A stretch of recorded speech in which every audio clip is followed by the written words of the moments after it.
Hi, everybody. How you doing? Wait a second, just for some people to get in here. Make sure this is actually rolling. If you want to let me know if my mic's messed up or anything like that, just let me know. I was kind of having a day of self-reflection, and it kind of dawned on me that, a lot of you guys know what me and my twin brother went through. I'm not sure to what capacity, but maybe a lot of you guys don't, and I kind of want to share that.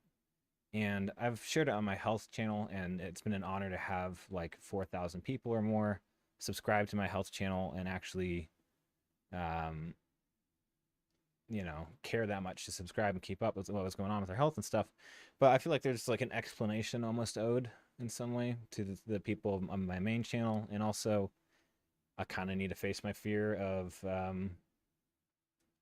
being me on to a larger audience, because I'm so used to only putting out content that is, finance bro content, and that's not who I am anymore. Of course, I'll keep dropping banger videos or whatever, especially as I'm getting better here. But it's just not, it doesn't encapsulate me entirely as a person. In fact, when you look on my YouTube page, it says grow your future.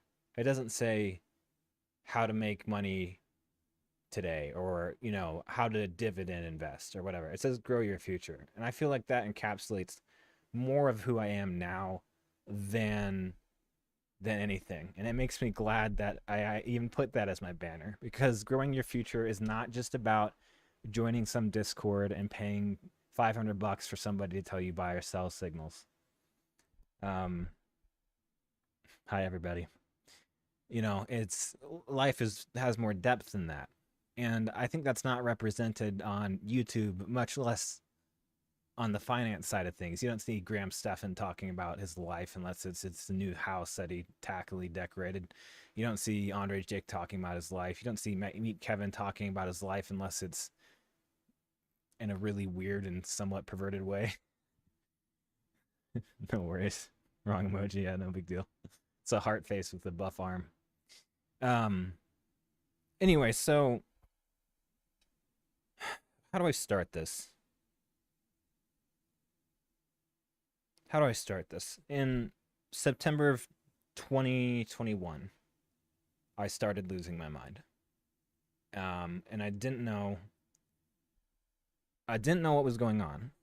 In fact, I kept notes almost every day since I first had symptoms until the day I was, in some sense, cured. And a lot of those entries are full of confusion, and I'll share some with you today, are full of confusion and fear and darkness and uncertainty. And before I dive into all of that, and it's gonna be messy, I didn't plan this video out. Before I dive into all of that, I just want the main purpose of this to be for, I'm not here to talk about trading options.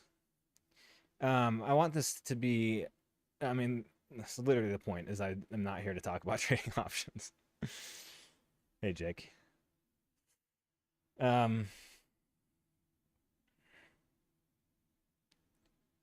you, Fernando. It's like, Jesus Christ.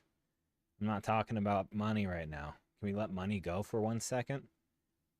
There's so much more to life than money. But before I dive into like what happened to me, what I went through, really what I went through. Some people know, oh, you had, inflammation of the brain or whatever. You had some issues, you got through it, whatever, you're back to baseline or somewhat back to baseline. But they don't know like the actual raw experience of what happened. And thanks, I don't even know if it's Haze Us or whatever. Um, I won't do a GoFundMe. I'm doing fine. I'm doing fine. I won't do a GoFundMe. If people want to give, they can give on these live streams. But other than that, I'm not going to do a GoFundMe. I don't unless I were absolutely desperate like I was last time. That's when I'd do a GoFundMe. But even then, I have a Roth that I can withdraw from, and I almost regret not doing that then, because I didn't want to like destroy my future, but at the same time, it should have been, why was I taking from others? I should have just been taking from myself. But my Roth was tiny at the time in comparison to where it is now. Okay, I'm just gonna talk to you guys. Okay, so what the point of this video is, really, I just want people who are in a really, well, two things. One, everybody's fucked up. Everybody's fucked up. And everybody is fucking up constantly. And I feel like everybody thinks everybody else has it together. That's not true. Everybody else is fucking up on a daily basis. They feel like a fuck up. They're fucking up on a daily basis. They're all messed up. Okay, that's one thing I want to the preface this with, because you'll see that throughout this journey and even throughout even the last few days that I'm a fuck up. And then the second thing is, no matter how dark things get, and things got brutally dark. There's some things that I've written down I cannot share because they are too dark. No matter how dark things get, there is always a way out. I know that sounds like a platitude, and it sounds almost untrue because sometimes things are so dark that there isn't a way out. Like in some cases, like maybe you have Lewy body's dementia and it's terminal or whatever. There's not a way out of that, right? You just have to accept your fate. Maybe that's in some sense a way out of it. But I just want people who are really struggling to see what I went through and what I'm going through and how I've come out of it, to know that it's possible to go through unbelievably dark times and come out the other side. So in September of 2021, I slowly started losing my mind. It started as a vague feeling of malaise, fatigue, nausea, stuff like that. I thought I had COVID. I got tested for COVID and a couple other illnesses and the flu, etc., or whatever, and it all came back negative. And me and my twin brother, keep in mind, have identical disease course throughout this whole journey. So just keep that in mind. He's going through this stepwise with me. What I think was it started off from a bad reaction to a medication, a certain generic medication, and I'm trying not to regurgitate it like I've regurgitated it 1,000 times before because I want it to be authentic. So how do I say it? Oh, thanks for the $2. Osvaldo. Are you the peanut that I know? Thank you. Then it became very strange because I remember one day, maybe it was in October of 2021, my brother was really messed up from, holy shit, $50. Thank you. Let me buy you dinner and some drinks. I can't drink, unfortunately, after this disease, but thank you anyway. It's great to see you and hear you're doing better. I appreciate you, Jake. Thanks, brother. It's good to see you on here, even. I was walking my dog, and my brother was really messed up at the time. I'm not going into the details of that, but he was at my parents' place, and I was at my parents' place for a bit, but I thought, oh, I gotta get back to work, get back to YouTube. This illness is gonna pass. It'll be fine. And I went back to where I was living, which was Boise, and I was walking my dog Watson, or Labradoodle, and I was walking through this kind of, it's called Bound Way. It's kind of a little plaza of restaurants and stuff. And I was walking by this guy, and I said, "Cute dog," but it came out like "cute dog," like I couldn't say it right. I was like, "What the fuck?" Um, Peanut, my man. um, and I don't even know how that, if that was at the beginning or where that was. And then I had this big numb ball grow behind the right side of my head. It felt like this buzzing numb, like someone injected lidocaine behind my forehead. And then I noticed when I was taking Advil, my hand would shake. When I tilted the bottle, my hand would shake. And then I noticed, especially my brother, that he had like some sort of like, well, I won't mention that exactly, but then I had numbness on the right side of my tongue, and then I lost dexterity in my fingers. And this is not all chronological. It's just kind of just a mix match of everything that happened. And I would replace words with different words. So I try to say shower, like I'm going to take a shower, and I would say I'm going to take a chair, like it would be a completely different word. And then I would have these weird perceptual shifts of the world, of how the world felt. And those I can't remember very well and explain very well, but I remember having these kind of cognitive perceptual shifts that were very bizarre. I would have emotional reactions, negative emotional reactions to certain people like online that I really admire, and I admire to this day. I would find them annoying and hate them. And I was just my personality was just not, it was not aligned with who I am.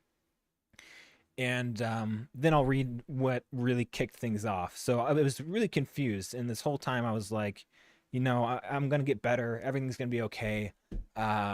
It's just I have some weird strain of COVID. Uh, it's just gonna pass. Caleb, thank you for the $5. Keep up the spirits, buddy. Have a churro and get some sunshine. I'm waiting for that sunshine, bro. Actually, I'll talk more about sunshine later.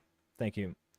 Um, so let me read. This is 1 month after the onset. So there's a lot of confusing stuff, right? I'm walking my dog one time. I'm crying because I'm like, what is wrong with me? I can't talk. I'm like trying to say what is wrong with me, but it's coming out like, what is wrong with me? There's a video of me saying, I'm going to get an MRI to my brother. And I say, I'm going to get an MRI, like it came out like that. And so I was doing that. I was walking my dog and I was sobbing because I was like, what the fuck is wrong with me? And I get an MRI and it's negative, right?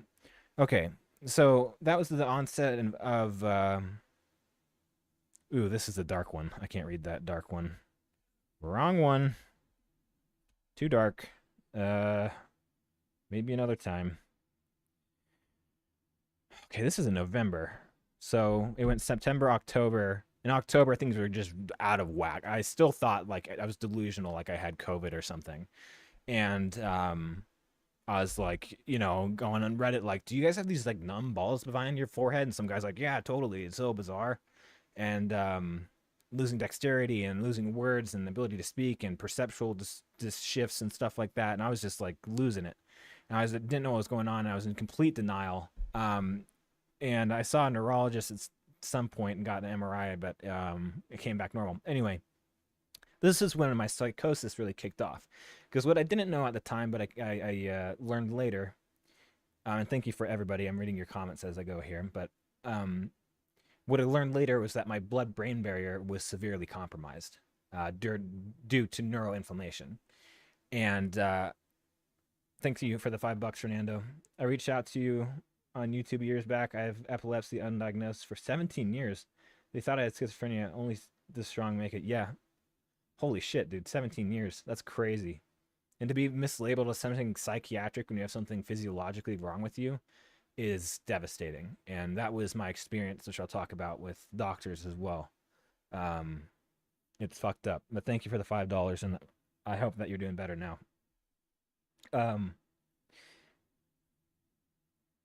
So November 16th, 2021. So September, October, November. We're in November now. This is 2 months after the onset of like weird symptoms, and that started with weird vague malaise and stuff, but then started with caused neurological problems. I wrote in my Get Sober app because I was trying to get sober from alcohol, but it turned into my encephalitis documentation app. I said, had prolonged panic attack induced by CBD THC oil consumed the night prior. Now, what people might think when I say that is, oh, well, THC, induced psychosis is a thing, which it is. But two things. One, I've taken massive rips out of a bong. I can handle weed. I hate it, but I can handle it. And two, it was like 90% CBD, 10% THC. I took one drop, and it was just to try to help me sleep because my sleep was getting fucked up too. So, yeah, the carnivore diet, yes, I've been told about that. The carnivore diet does not hold up to Cytoxin, which eventually cured me. It does not fix, on any level, there's no research to suggest that it can potentially fix autoimmune encephalitis. And I've had people who have had autoimmune encephalitis try that with no effect. Nowadays, I might be more interested in trying it just to see if it improves sleep quality or anything like that, if I have any sort of residual inflammation. But anyway, so this is in my notes. It says, had prolonged panic attack induced by CBD THC oil consumed the night prior. So I took the CBD THC oil, got a little buzz, went to sleep, woke up, and I remember feeling, holy shit, I'm so fucking depressed. And then I was having a panic attack, and I was like, oh, Jesus Christ. And so I was like, I just got high, I just got high off of it. And I went and took a bath, and I just calmed down and was scrolling through Reddit and just, trying to relax, calm down, whatever. And then eventually I calmed down. I went to bed. The next morning I wake up, I felt like I drank like 3 6-packs. And I can say that because I've done it before. I know what that feels like. I felt like I drank 3 6-packs. And then by that evening, this is when the panic attack happened. So it wasn't even when I took the THC oil, it wasn't even really that panic attack I had in the middle of the night. It was the night following. I'm really breaking it down here. Thank you for the $20. I learned a lot from you. Greatly appreciate your covered call video way back. I didn't even know what that was before you. Thank you and stay strong, Adam. Thanks, Derek, for the $20. That means a lot. And I'm glad the covered call tutorial helped you out. And I hope to keep dropping bangers, especially as my health is improving greatly, which I can't wait to talk about here. So I had a prolonged panic attack induced by CBD THC oil consumed the night prior. Felt like the world was a nightmare that I couldn't connect with. An acrid burnt hair smell haunted the entire event. I think I meant to say evening, maybe event, but I had an olfactory hallucination. I think my headphones are playing something. An olfactory hallucination of, it smelled like burnt hair or something like that. I remember I was laying in the bath the night I took the THC CBD oil, and I was like still in the bath water. I was like, is that iron in the water? What's going on? But it was just like, it wasn't in my nose. It was like in my head. Like I was smelling it in my brain. It was hard to explain. Thanks for the $10, Alan. Appreciate it, bro. And I'm sorry I don't give enough attention to these, but I just want to get through. There's so much to go through here because we're only at the very beginning. That I just don't want to. I want to give credit to people, but I also want to get things moving here. So an acrid burnt hair smell haunted the entire event. Couldn't really feel or hear my parents comforting me. So I was, well, I'll say it here, I was shaking and sobbing uncontrollably. So I went upstairs and I told my mom, because I was at my parents' place. I don't remember why I was there at that point in time. I think it was during a family funeral, something like that. And I told her, I think I'm having a panic attack. And then I couldn't stop shaking. Like I was violently shaking. And they were trying to console me, like, comfort me or whatever. But it felt like they were miles away. Like I couldn't feel their touch. I couldn't feel comfort at all. It was just like amygdala on fire. So I'll just read it. Couldn't really feel or hear my parents comforting me. I was shaking and sobbing uncontrollably. After a few laps around the house, I tried to calm down and go back to bed. It just picked right back up. So Dad took me to the ER. I will never forget looking at him while laying on the hospital bed when I said, "I love you, Dad," through scared tears. And he said, "There's nobody in this world that I love more. I can promise you that." His smile was so warm and genuine. It was calm and hopeful. It was easy for him, so it was true. They drugged me up on benzos, sent me home, and I slept like a baby. I was dreaming happy dreams when Dad woke me up and asked me where my gun was so I didn't kill myself, lol. So that was November 16th, 2021. November 20th. This is when, so it started, things started, you'll see how things develop here. November 20th, crazy visual snow, which for those of you who are not familiar is essentially just visual static. Crazy visual snow that was stressing me out, that cleared entirely by evening. Everything looked crystal clear, and I will never take for granted my vision again.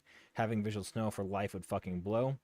I now have visual snow, and I will have it for life, and my vision is very distorted. Watched the Titanic, hopeful that I'm rounding a corner again. Had visual snow and tinnitus at night, so I took 0.5 milligrams of lorazepam.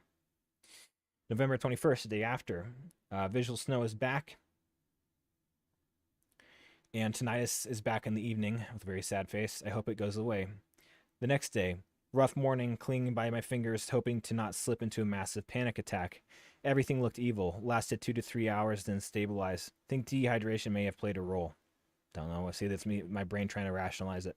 My mouth was dry as hell last night, and this morning my head was abundantly foggy. Even after drinking 3 to 4 glasses, my water, my piss was very yellow, which could be proteins from microseizures, breaking down the muscle. Extreme anhedonia during the day, mitigated by some Advil. Keep in mind, this is November 2021, and I was only cured of this 4 months ago. I took 1 milligram of Ativan to sleep. Okay, we're just gonna keep going through here because I don't even remember. I've suppressed these memories pretty hard, so I just kind of have to read it off to do it. Okay. Thanksgiving, made apple pie and taters. Please send help. Lorazepam rebound anxiety is going to kill me. which it was not the lorazepam rebound anxiety. It was I don't know what it was, but it was caused by the neuroinflammation. Next day, November 26th, rebound anxiety stopped. Felt like I was hit by an 18-wheeler, but glad I can sleep and not be freaking out constantly. Lots of brain fog and generally feel retarded. Couldn't remember if England was a country or a city for like 15 seconds. That's weird. I actually remember writing that, and that's been years ago. That's really weird. Next day, there will be gaps, so it won't be so every single day. So this night was a long night filled with gnawing, unstoppable anxiety. Eric helped me realize it's likely the last of the lorazepam leaving my system. The next day, no panic attack style anxiety, but visceral burning anxiety is hella bad today. December 1st, neurology appointment with Dr. Shithead was today. You'll learn she's a shithead. December 3rd, a couple days later, I genuinely fear I have lost my marbles and I will never be the same. Probably not true, but still. Visual noise seems markedly improved, almost none in my central vision when there's usually a lot. Still feel much not like myself. Pressure and some broad numbness on my right side of the head with a little tiny bit of tingling. Not the normal ball shape like I described at the beginning of this live stream, but more stretched out over my scalp towards the back. It's on the right side of my head. Tinnitus comes and goes, usually lasts for a brief time when it comes. Oh, fuck it. I just lost my notes. Where was I? November. So we're in December now.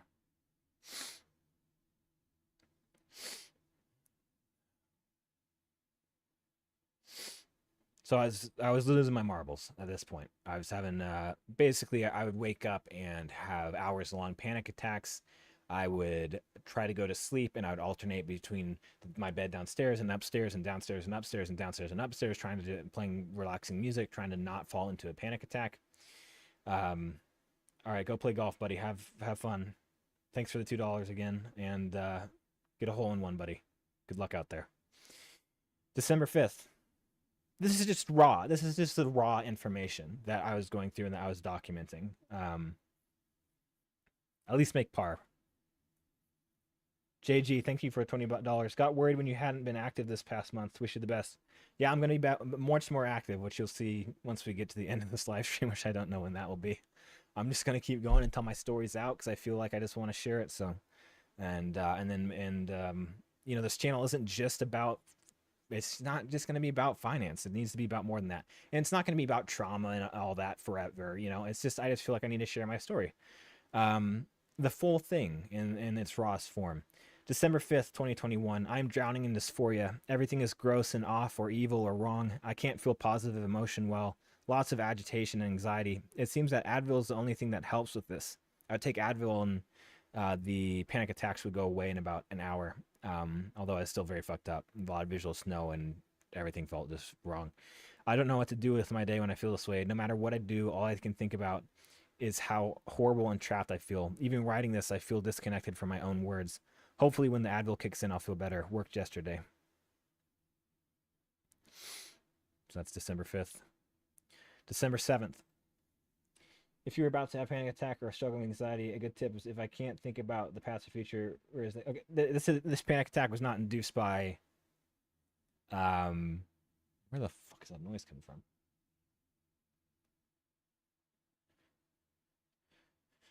It was induced by CBD and THC crossing my blood-brain barrier and basically stimulating what was ultimately going to happen, which is probably some level of cytokines passing the blood-brain barrier. I don't know exactly what happened, but that's what kicked it off, and it was not the typical. What do you mean the noise is inaudible? Oh, okay, gotcha. I know what you mean. That's my brother, the bro scientist. $5 from Cammy. Glad to see you around. Have been praying for you since I saw your first health videos. The fact that you're still here helps me get through things myself. Yeah, trust me, it gets dark, and that's my goal here, is to just share the darkness of my story and show how I've ended up where I am today, which is much, much better. All right, December 7th, MRI today, normal. I remember sitting at the dinner table smiling because it was normal, because I just wanted to be healthy. Later on, I wanted to find something wrong, but at that point in time, I just wanted to be healthy. Significant mental improvement. Brain was doing lots of glitches, and I had some weird dizziness. Glitches where I just kind of like, I think they were micro seizures or absent seizures. where I just like it would just be like I'd glitch for a second. But I chalked it up to my brain just getting its feet under it. Glitches and dizziness have dissipated substantially, feeling decent, relatively, definitely manageable. Dissociation from others and my own voice has improved. I can talk more without feeling anxious. It's more natural now. Here's to more speedy recovery. Keep in mind, this is still in 2021. December 8th. And if you get bored, I'm sorry. Hydrate more. Yeah, okay. Brain juice is very off this morning, but not so bad as to make me panicky. Got somewhat better and still feel pretty damn shitty. Things got better during the day, blah, blah, blah. Okay. So things are just very weird, very off.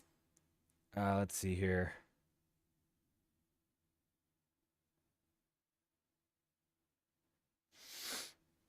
December 14th, nerve numbness down the right side of my tongue.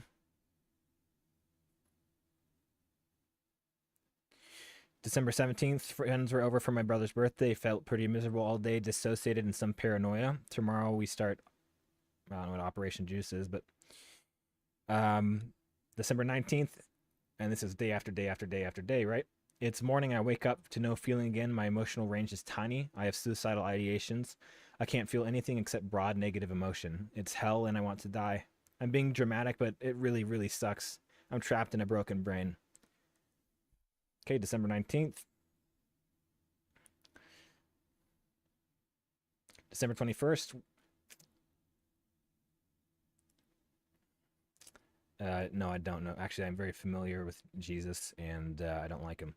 Waking up very anxious. Things feel very off and kind of dark. I woke up in the night and everything felt super evil. I've had people say these are evil spirits or something. What are we in the medieval era?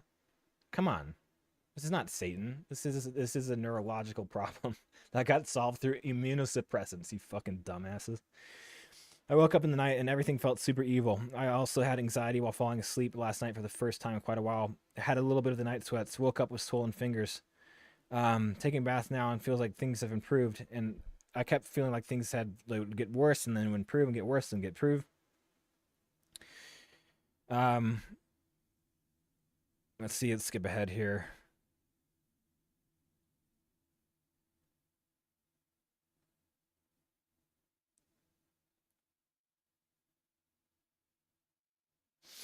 So I'd go through different layers of weird feelings. So on December 30th, 2021, we're making slow progress, but progress nonetheless.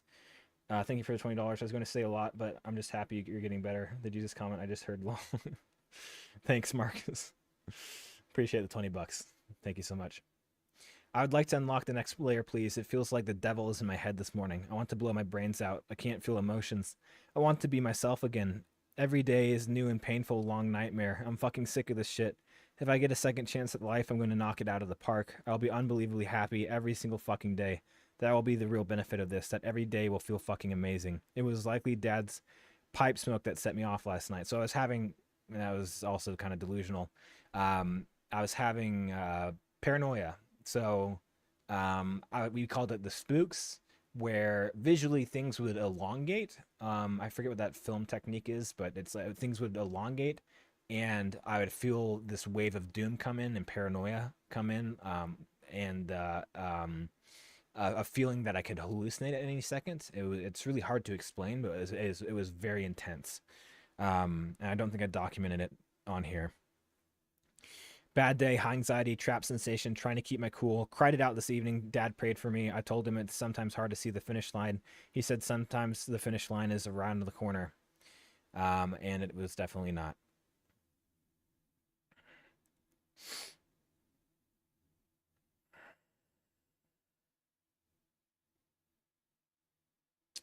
All right, this one's fucked up. You want to hear a fucked up one? Do you want to hear a fucked up one or do you not?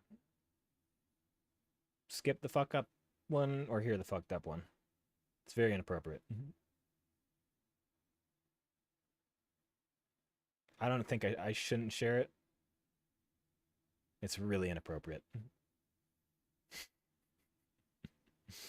It's bad. It's fucked up. Okay. All right, I'm gonna censor some things as much as I can. To some extent, because some of it is pretty bad. last night I had a nocturnal ejaculation, uh, dreaming of a family member having sexual intercourse with a family member. Woke up and masturbated because that part of my brain was alight. I forget what part of that brain that is. Couldn't sleep for an hour where I had transsexual thoughts and my inner voice was a girl. Everything died down. I went back to sleep where I had almost another wet dream of throat banging some girl. Blah blah blah blah blah. Um, I'm horny this morning, and if cutting my balls off did anything, I would do that. A lot of crying today. I told dad about my troubling experience last night and cried for an hour straight. It was extremely disturbing. I literally thought that like when I was laying in bed, just I don't know if I forget what part of the brain that is, but the I can't remember, but it was just a light.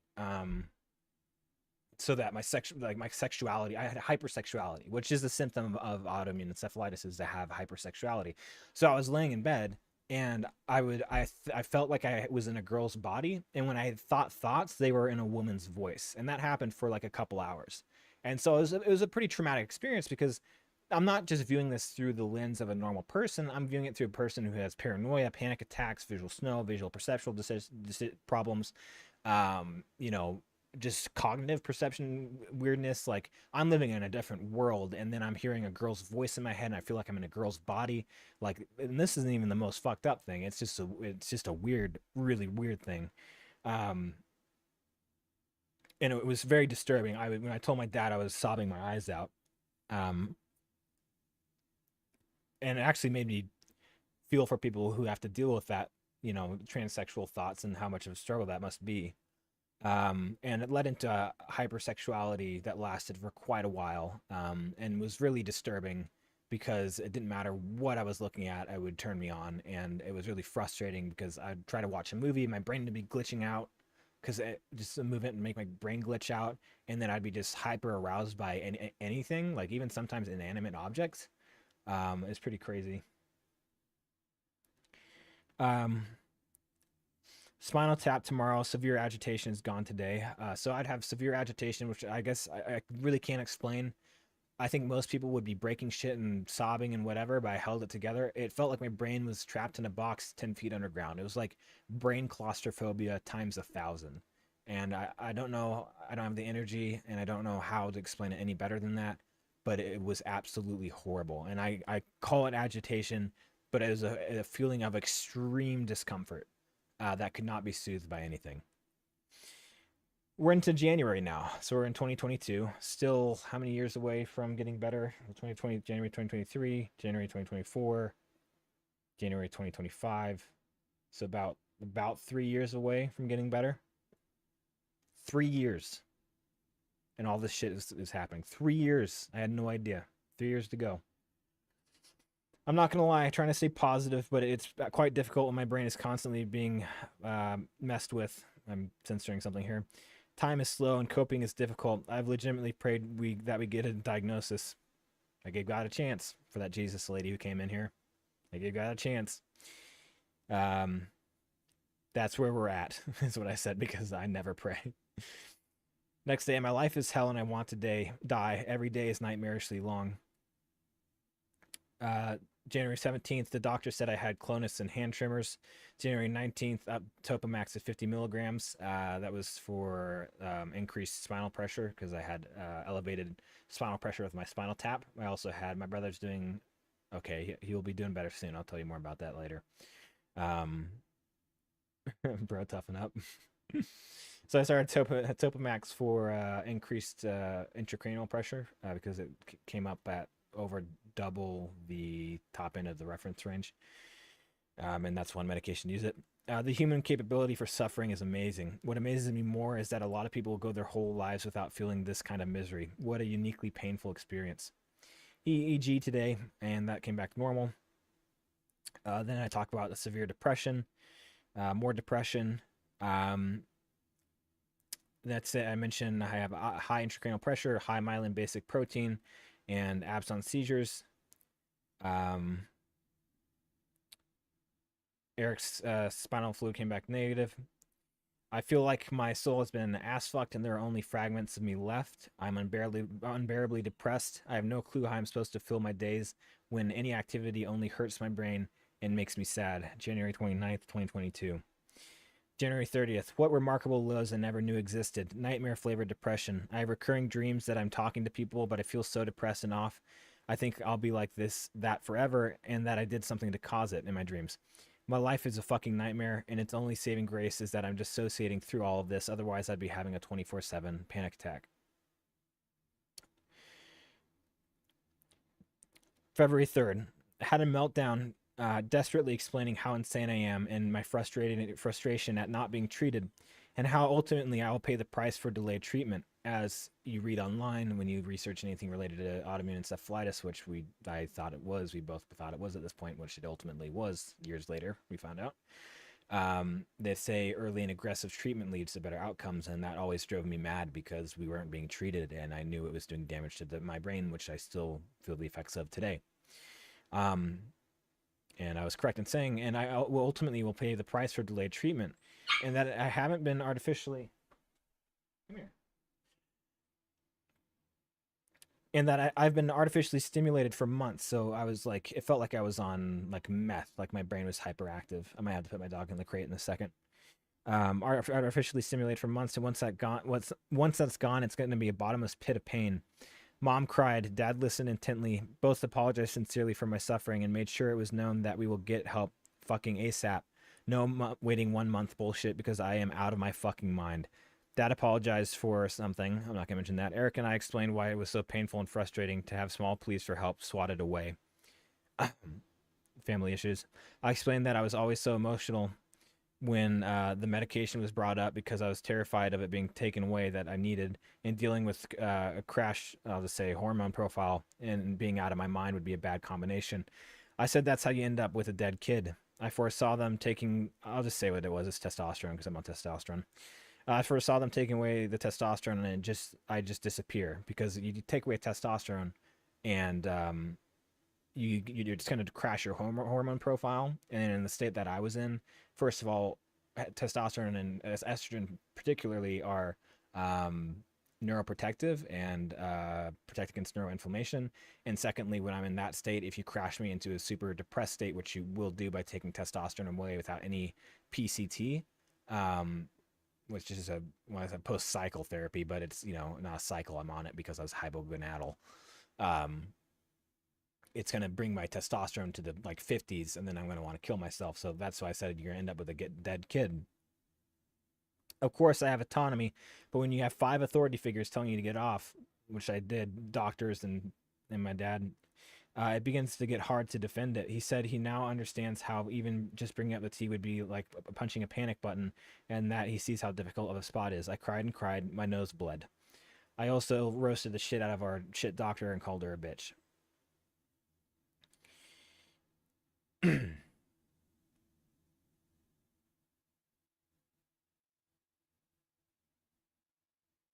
God of the 10 Commandments. Yeah, because if the 10 Commandments weren't around, we'd all be killing and raping each other, right?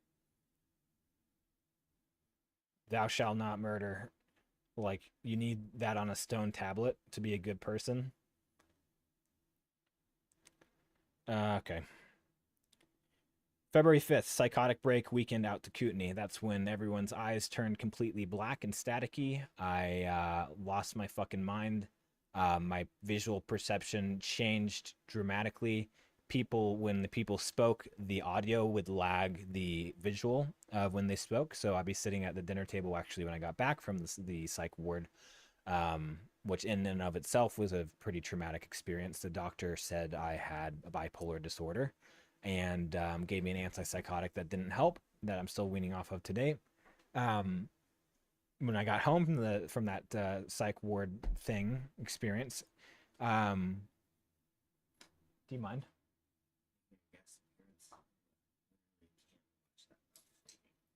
Is that what? Oh, you just hate.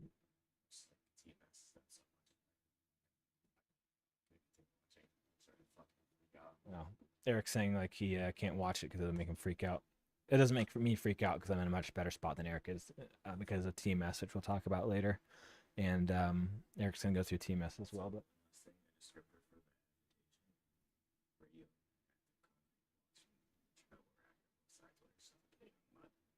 Eric says that he described the agitation of as having two radioactive concrete blocks squeezed against your head while suffocating in mud, which is actually a way better way to put it than I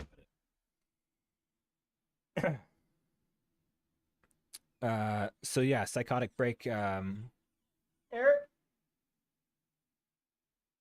can you put Penny in the crate? Can you put Penny in her crate? Can you stop swinging? So like literally, I'd be sitting at the just join what happened. I'm talking about how I lost my fucking mind. So at this point, I'm going psychotic. Went to the psych ward. The guy said, it's a 25% chance it's something physical. Didn't know physical workup at all. Diagnosed me with bipolar disorder without even seeing me first. Gave me an antipsychotic that didn't help. I eventually, when I was curled up in bed, because the antipsychotic makes you, just knocks you out. I was curled up in bed and they're saying they're gonna have like group therapy, but I'm literally out of my fucking mind, like seeing shit and stuff. I was like, I gotta get out of here. So I said, I gotta leave. I'm not suicidal, which I was, but I told him I wasn't not suicidal. And she said, okay, well, we have no reason to hold you. And then I left. My mom showed up and I remember I was crying and I said, I don't want to be crazy anymore. And I gave her a hug. And when I got back to my house, I could really see how fucked up things were because everyone was having a normal dinner, like a normal day, but their eyes were pure black and staticky. And when they spoke, and perceptually, I cannot even begin to tell you how fucked up things looked. All the contrast and everything, it was just crazy. But when they spoke, the audio would lag their mouth. It would like their mouth would move, and then the audio would come behind it. It was an absolutely insane experience. And then it died down the next couple of days back to like a normal psychotic state. That was like a huge, intense episode of psychosis that was brought on by watching a disturbing video. I don't know how that happened, but I watched a disturbing video that I made on Snapchat with a like scary filter as a joke. But when I watched it, it felt like I was looking, and I'm not, this is nothing religious or spiritual, anything. Okay. It's just a way to describe it. So don't get that in your head. All right. Don't tell me about Jesus. Um, it was like looking the Antichrist in the eyes. It was like the Antichrist was looking into my soul, and it just shook my nervous system so hard that it shook it into a more intense bout of psychosis. That's the best I can explain it. I don't know what happened on a physiological level. Um, let's skip ahead quite a bit because there's a lot of details um, where things get bad. Okay, so here we saw multiple neurologists by this point. Now we're in March of 2022. I had high hopes for this doctor with Cleveland Clinic, Dr. Abood, who I called Dr. Aboob as a joke. Um, I thought he would help me, and when I got on the telehealth visit with him, he said that if I had autoimmune encephalitis, that I would not be able to talk to him. Later, did I learn to develop the skill of manipulation to get what I wanted out of doctors? Because if you go to a doctor and say I think I have autoimmune encephalitis, they're not going to listen. So I said, Dr. Aboob massacred me. I cried a lot. Dad said when he heard he wanted to just clock out, come home, and give me a hug. Really bad day, brain completely isolated over, feel totally hopeless. I'm going through days here. This is honestly the lowest I've ever felt in my life. I now understand what it takes to push people to suicide. April 4th. So we're now September, October, November, December, and then 4 months after. So 7 months since symptom onset, I first had treatment. And this is because our neurologist would not treat us no matter how much we pushed for treatment. She would not treat us based on high intracranial pressure and high myelin basic protein and the symptoms we were having, clonus, numbness, all that kind of stuff. She would not treat us. She wouldn't do anything, which is absolutely ridiculous. And so my brother went and saw someone at Virginia Mason who was also an asshole, but was at least willing to, with some effort, prescribe Solumedrol. And that provided significant relief and got me both of us out of psychosis. So, and psychosis would be visual hallucinations, not in the sense of like I would see someone standing there, sometimes almost, like it was like the imagination was so intense that it was almost visual. Oh, I have something I need to tell you too. But it was like a dream. Like part of my vision would be a dream. Like I could see like things were happening like in a dream on part of my vision, and then it would go away. So in that sense, I was having visual hallucinations. I would have some auditory hallucinations, where I thought my brother would say something, or I would feel like people were laughing, and I would look and they weren't laughing. Um, and before I went to the psych ward, I remember I was packing my bag and I was crying and I was saying, I can't see, because I was so fucking like dissociated or whatever, that I even though I could see just fine, I had 20/20 vision with my glasses on, it felt like I was blind. It was this weird thing. It's almost like when those people have like their optic nerve and everything works in, but there's just like part of their visual processing center isn't operating correctly, that they can't actually see. It's black, but if you hold a number in front of them, they can tell you what number it is. It was like that. It was like I could see but couldn't see at the same time. All right, April 4th, first steroid infusion. I'm jacked to the tits. I remember I was like, it was just relief because I had such intense brain inflammation that it brought global inflammation down significantly. And there's a short video of me somewhere on that day, and I was just like giddy because steroids make you giddy. Later they made me depressed, but with that just intense down regulation of neuroinflammation, it made me, it was significant relief. I'm gonna read some comments here.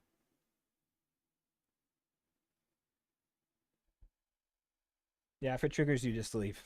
I don't want you to be triggered. I mean, it kind of triggers me to go through this too, but I don't know. Is this what you guys want to hear? Do you want to hear me go through all of this like each day at a time, or is this too much? Is this too much?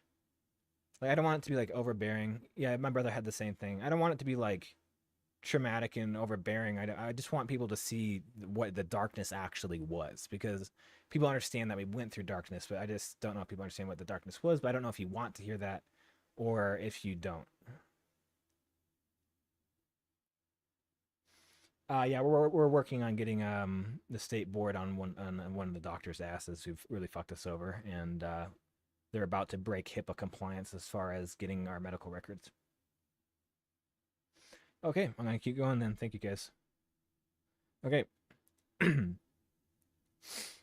So April 15th, feel kind of like I'm tripping balls and mentally unstable. Of course, better in every way than before steroids, but still a long way from normal. Um, then we headed home to Boise because we figured, things were fixed. The doctor said you had whatever, um, non-recurrent viral encephalopathy, which is funny because you can't say non-recurrent if time hasn't passed because you don't know if it'll recur again. So it was a very vague diagnosis. And when I told him that steroids helped, but I was still having issues, he refused to give any further treatment and said that those are just sequelae, which are just leftover problems, which I knew they weren't in some sense, but I was hoping they were. I was hoping is correct. And so we moved to Boise, back to Boise, because I thought things would just get better. In Boise, it's bittersweet. I can feel the old Adam spirit in these things in the rooms, but I do not feel like him. I'm grieving because of this, but I'm also trying to remind myself that a full recovery is likely, if not definitive. Full recovery actually never comes, but good enough. I'm good enough now then to make me happy. So I'm not gonna complain. It will, and we'll talk about that later. But it will still be its own struggle to get from here to there, and those doubts will always percolate. But it's a truth I try to hang on to. Mom told me today to just give my situation up to God and that He won't leave me in a state of despair. So I do. I give it up to God, and I say whether He's there or not doesn't matter. I just give it up to the good and the equilibrium of the universe. Not my problem anymore. It's just a way of therapeutically handling it. Appointment was the person with Virginia Mason was today. He was opposed to any further treatment and basically said to continue with the psychiatrist, even though I had been cleared by a psychiatrist.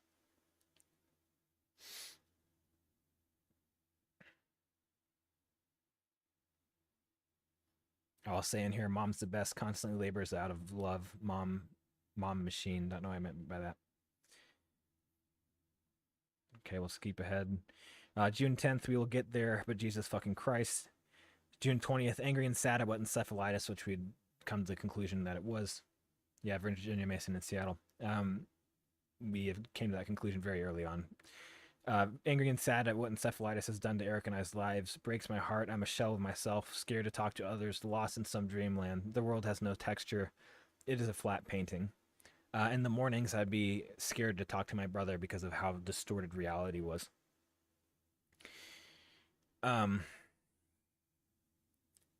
If Eric and Watson didn't exist, I'd seriously consider pulling the plug. Then we got more steroids, and I say I'm in the best position since this whole thing started. I was getting primed to get more steroids. I'm in the best position since this whole thing started. I have a doctor on my side calling it encephalitis, and I don't know who that was. Been willing to prescribe whatever meds necessary to fix our problem. I don't know who that was. That was certainly not true. Um, but I find I still have fears, so I will express those fears. I'm afraid my brain has been damaged so much that happiness will be hard to find. I'm afraid that I'll not know reality when I see it, because I've been lost in the sauce for so long that even when things feel normal again, I'll still question the reality of it. I'm afraid I'm so psychologically fucked up that I'll spend the rest of my life just trying to keep my brain on an even keel. I'm afraid that my world has been so small for so long that I won't know how to do life. All I've known is my phone and walking Watson.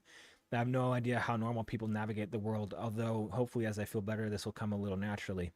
But I guess these are all part of the noble challenge, and all are things I will work on hard and overcoming. It is distinctly sad, the situation I find myself in. My soul rubbed raw, ground down to a little clump. My nature in question and in danger. But it's how I respond that matters, because I had no choice in what happened. I did the best to get early treatment and did not. But that's all I could do, was my very best, and that's something to be proud of, and to continue to be proud of, as I tried my best to dig myself out of this nightmare and rebuild my life into something that I can at the very least, appreciate. This is July 13th, 2022. The next day, I just have, in all capital A's, just me screaming. Steroids today didn't help. That was on the 18th of July. Let me read some comments here. The diagnosis is autoimmune encephalitis. Yeah, I'll start because this is getting kind of slow because it goes on forever. You kind of get the gist, right?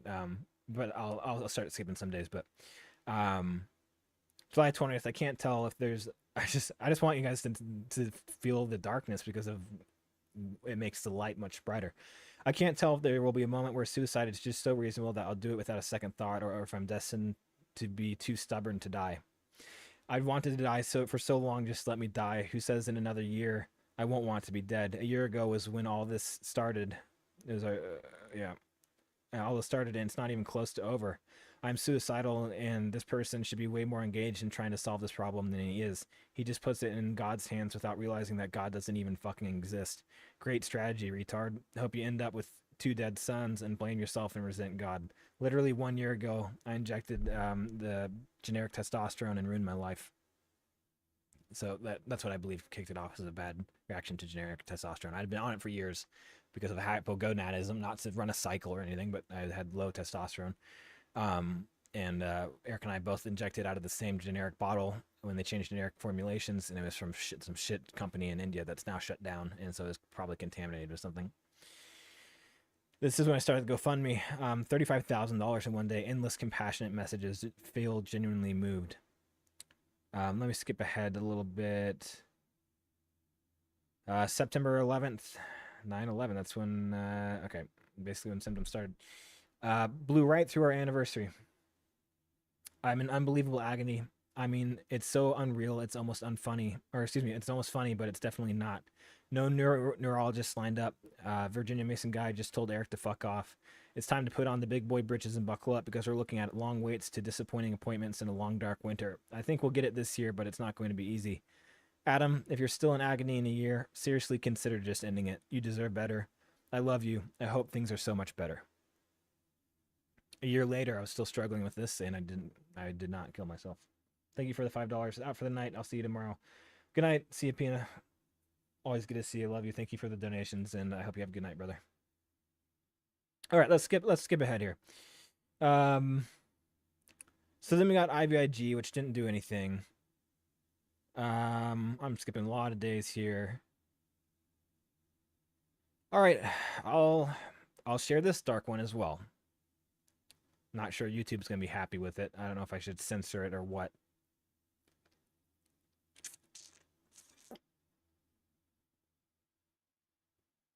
Like, I don't want to share it for like the shock value, you know?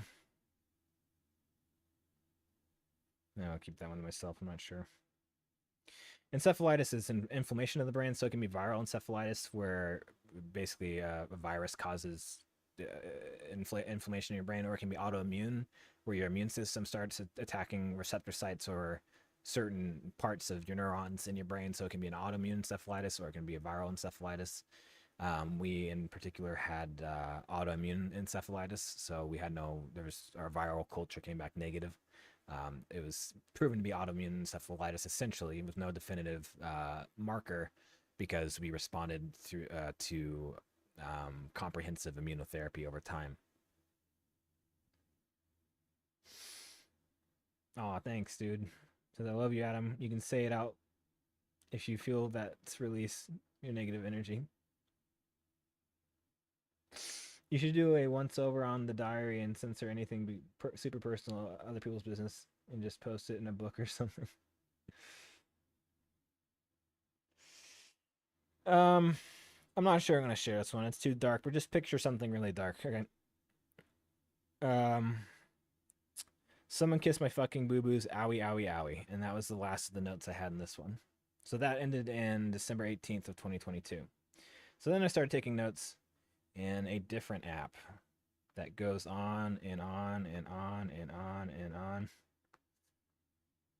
and on and on. Let's see if I can skip back to months. Oh my god, it goes on forever. Dude, the shit we went through. So I tried Prozac and ranted. Here's a photo of my brother. Let's see if the camera can focus on it. Maybe, maybe not. Maybe you can kind of get a glimpse of it. If I hold it back here. I forget what hospital he was at, but that whiteboard says functional neurological disorder, which you can Google and find out what it is. But it's basically like you're having neurological symptoms that can't be explained by anything physiological. And that's what he was diagnosed with. And that was before labs came back. And then labs came back and the protein in his spinal fluid was high, which is bad because that can be anything. It could be proteins from your neurons breaking down. It could be proteins from antibodies. Everything's made out of proteins, but you're not supposed to have high proteins as a young person. As an older person, your protein in your CSF, your spinal fluid, will go up. But when it's well above and in the 90s, where the top end is like 40, I think, that's not normal. So they gave him a diagnosis even before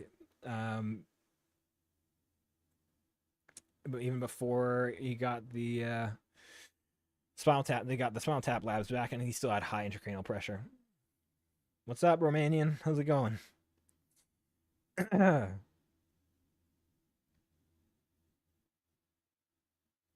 More negative tests.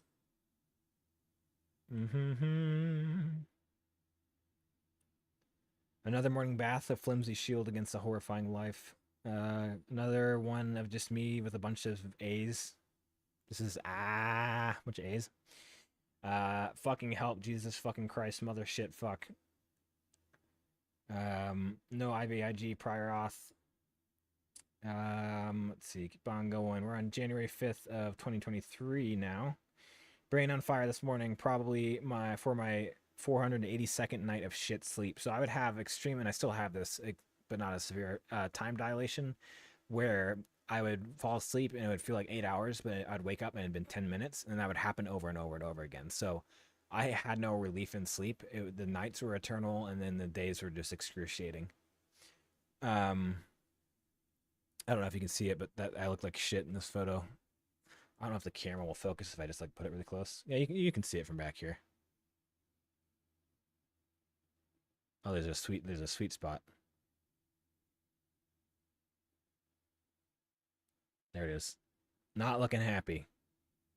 Not looking happy. Okay.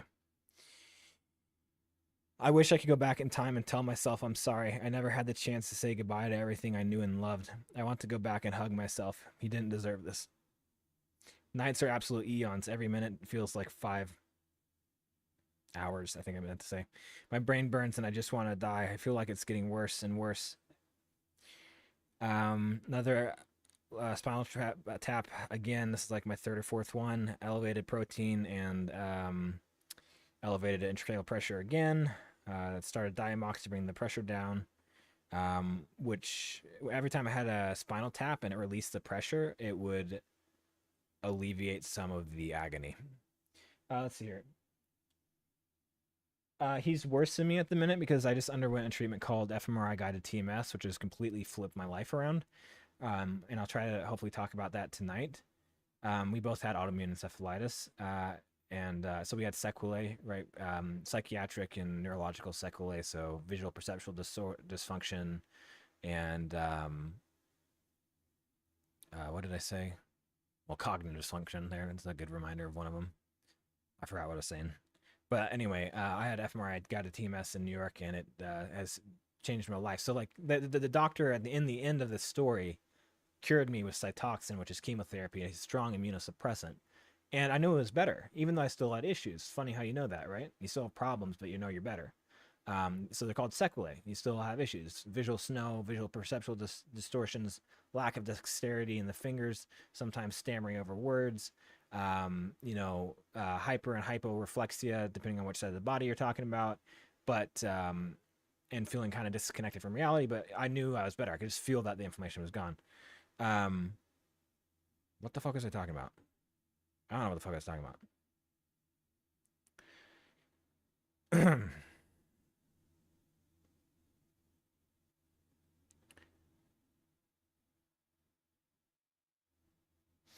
Just for the record, I did try to do natural things too. Did yoga, meditated, and did light exercise before bed. Turned my phone on silent 1 hour before bed. Didn't help. Put on 2 pairs of underwear somehow. There's a picture of me with my blue and black underwear.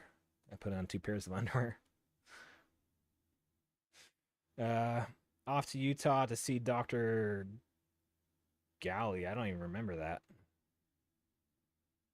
Thanks for the $5. Hey man, I hope you get well. Thanks for all the content. Peace. Yeah, peace out. Thanks for watching even just a little bit. This content won't always be so dark. Like I'm working on a futures tutorial for Robinhood, so it's all gonna be good, and healthy. But I'm just sharing our experience, right? We've already talked about this, so you guys said go for it. So I said go for it.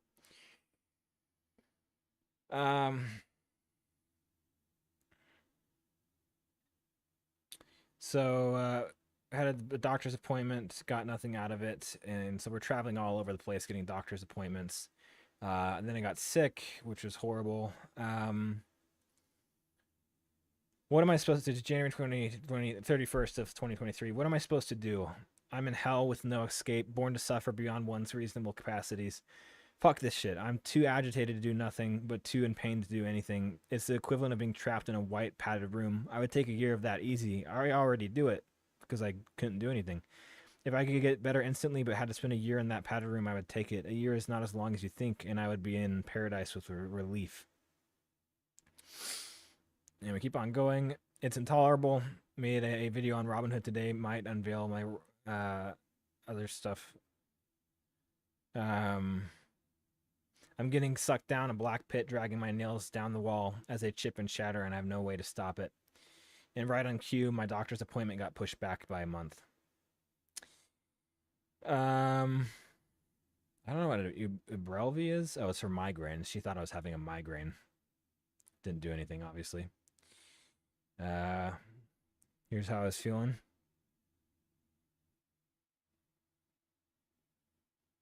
A little focus here. There you go. Not feeling good. Eyes going different directions. It says me, no want live anymore. Not feeling good here either.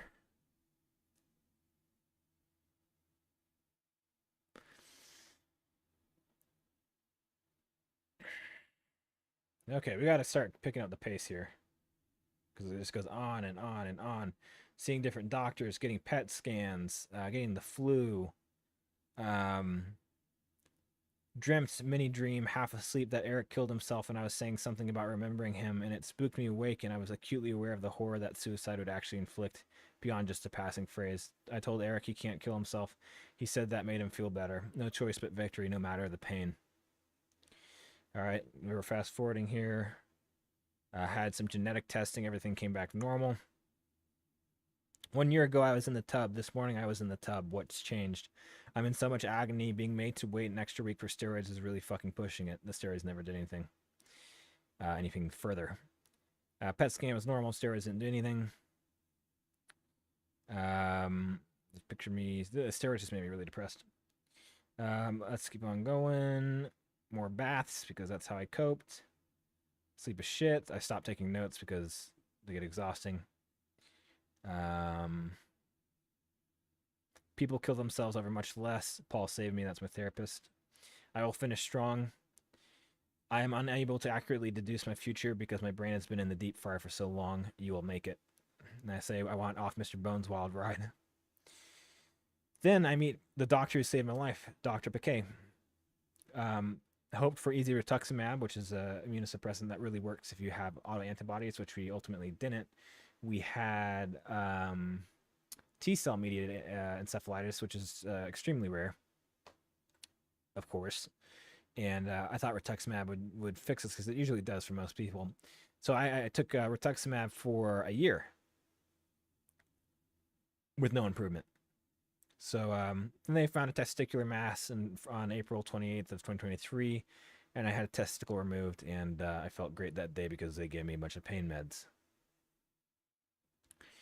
All right, we're going to keep going here, picking up the pace. Keep on going, keep on going. More things about wanting to die. Had some good days where I didn't feel absolutely terrible.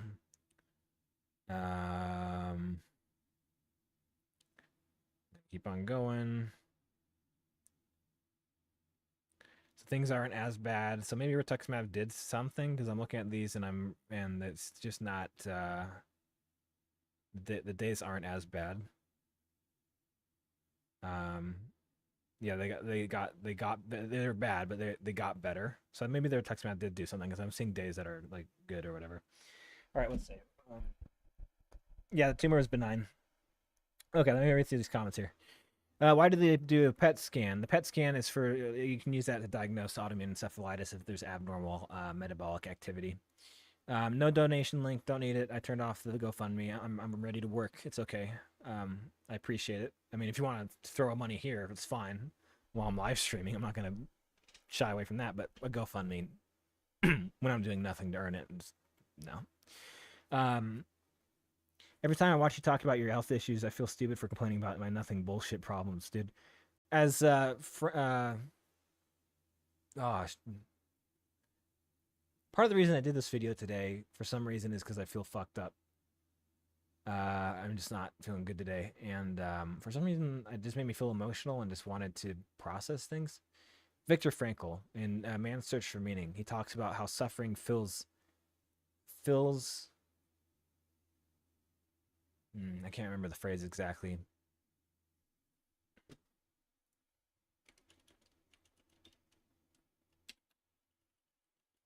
He was a Holocaust survivor.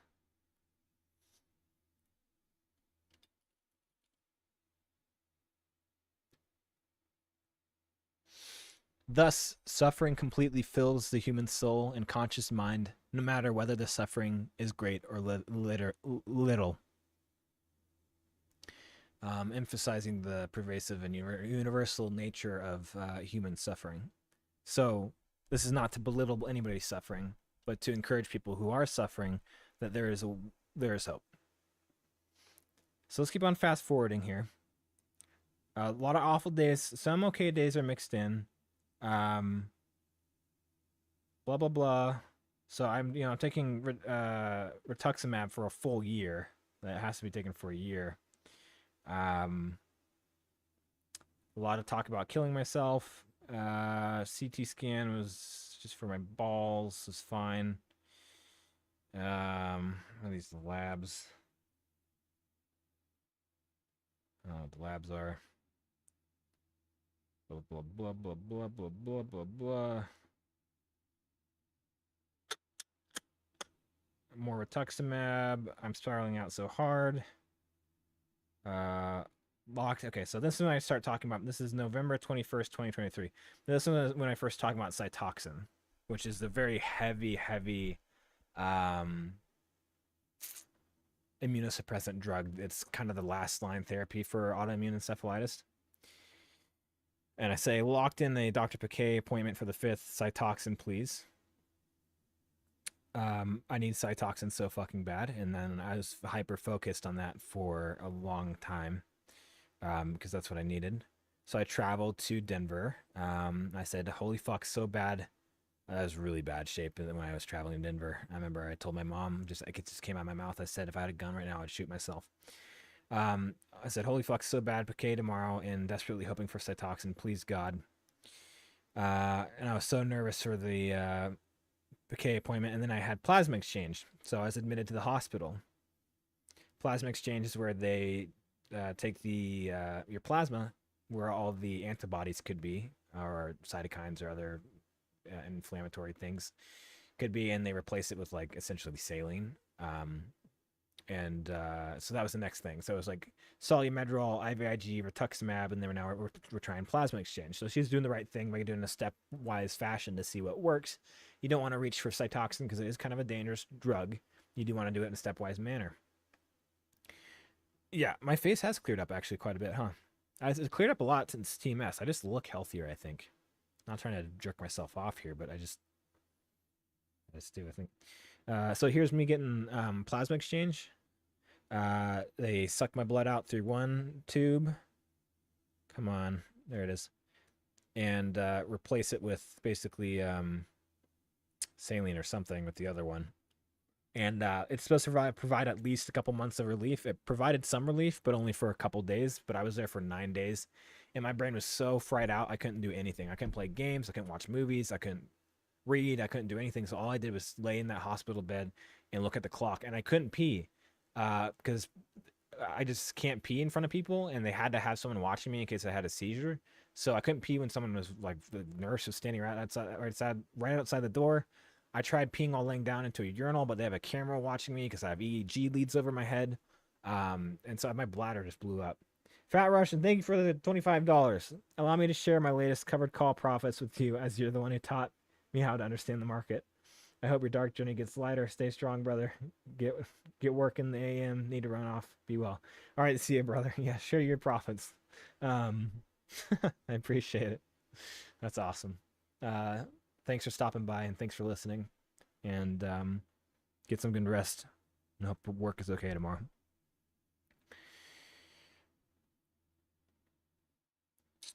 So yeah, when they jam that tube into it goes into your jugular. That was excruciating. I actually didn't tell my brother about it because he ultimately got plex because I didn't want to scare him. It is bad, dude. Like, they numb it up, but like you have to go through, like, especially as a man, I think you just have a lot of muscle in that area. And so they have to like punch through the muscle and then just shove it deep into your jugular. And then you have this tube that's dangling on your neck that just fucking hurts and you can't sleep well, you know? And they're like cleaning like blood clots around it. And it's like super sensitive. It was a terrible, terrible time.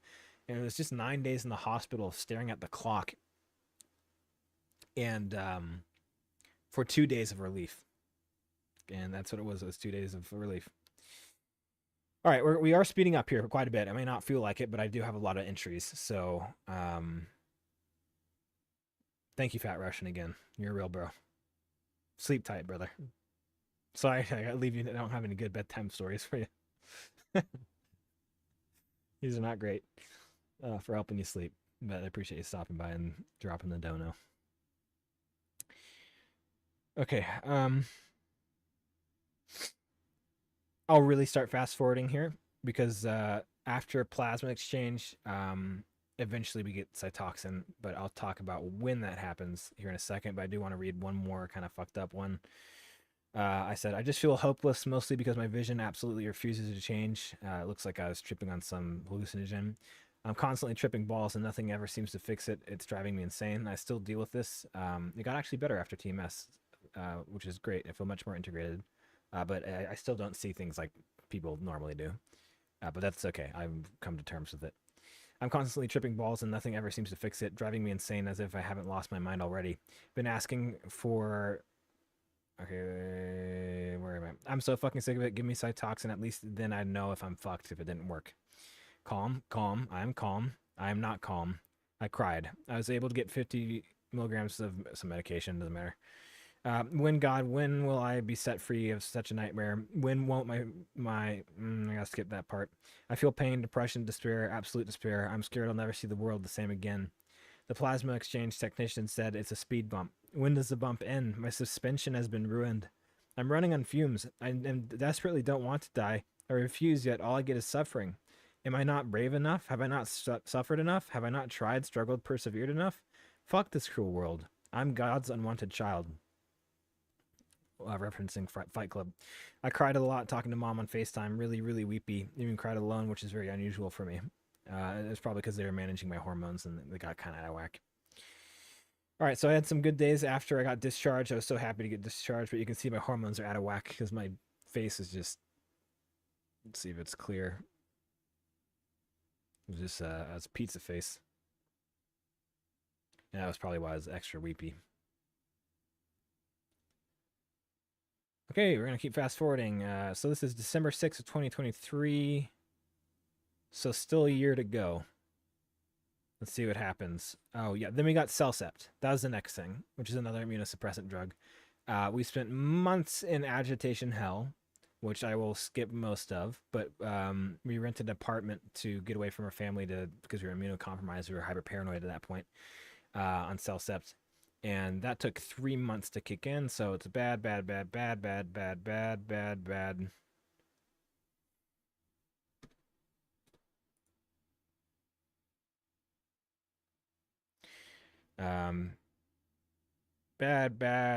days, bad. They're all awful, all red, bad. Bad. People say they find God in their darkest moments. There is no God here, only pain and suffering and the great black void of unknown. It is the God of this place. Bad. Bad. Bad. Here's another one of me just screaming in all A's. I am feeling much better. I said, dude, just put me in the dirt. This is ridiculous. So awful. This goes on and on. I cut myself with a knife on accident. That was an accident, I swear. Awful. Goes on and on. These are all red, which means awful days.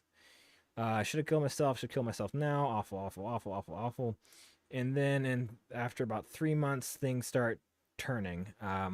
The Cellcept starts working, and well, actually, not quite yet, because here's. Okay, I see some dark shit there. I guess they're still bad. These are bad. Still terrible. My brain is on fire. Still terrible. Okay, I think Cellcept is kicked in by this point, or getting pretty close. And okay, she upped my Cellcept. Oh, okay, here it is. April of 2024. Think about it. It started in September of 2021.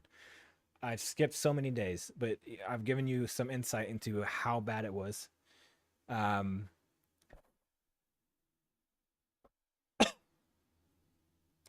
skipped so many. There's years have passed. So from September 2021 to September of 2022 to September of 2023 to April of 2024. So we're at like 3.5 years into this, okay, of absolute agony, nonstop agony. 3.5 years, crazy. Piquet appointment today, Dr. Piquet, with Eric, and I say, "Oh Lord, sweet baby Jesus, guide my words." And I say, locked in Cytoxin with my silver tongue and up Cellcept to 2.5 grams. I was so excited because I was like, and scared because I didn't know if it was going to work, but I knew it was our final shot at getting better. I say, if I get Cytoxin and it doesn't work, I'll have no clue what to do. It was just going to be the end of the road if it didn't work. Cytoxin got confirmed. Somehow still depressed, probably because it feels like a last-ditch effort, which it was. Keep going. Cytoxin I took for 6 months.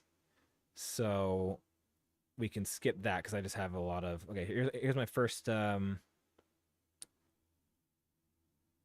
my first Cytoxin infusion.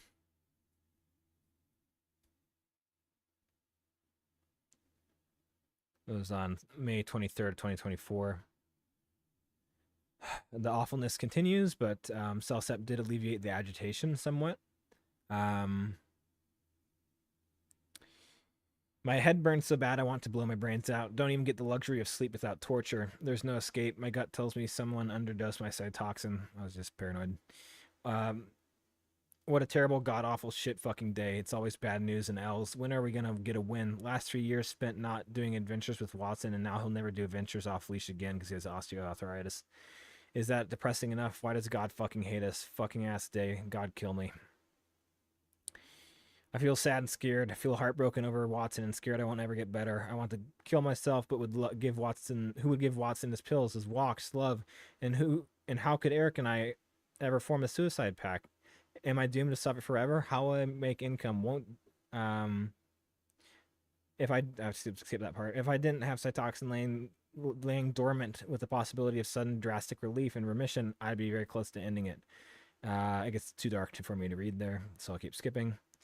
And then cytoxin kicked in, and let's see, what was it, July 5th of 2024? So we're not in 2020. Is this really when I took cytoxin? Yeah, because I took it for 6 months, so I got to skip it way ahead. So July, August, September, October, right? Oh yeah, and I got the chemo crazies. Can't really explain that, but it makes you literally insane. Um,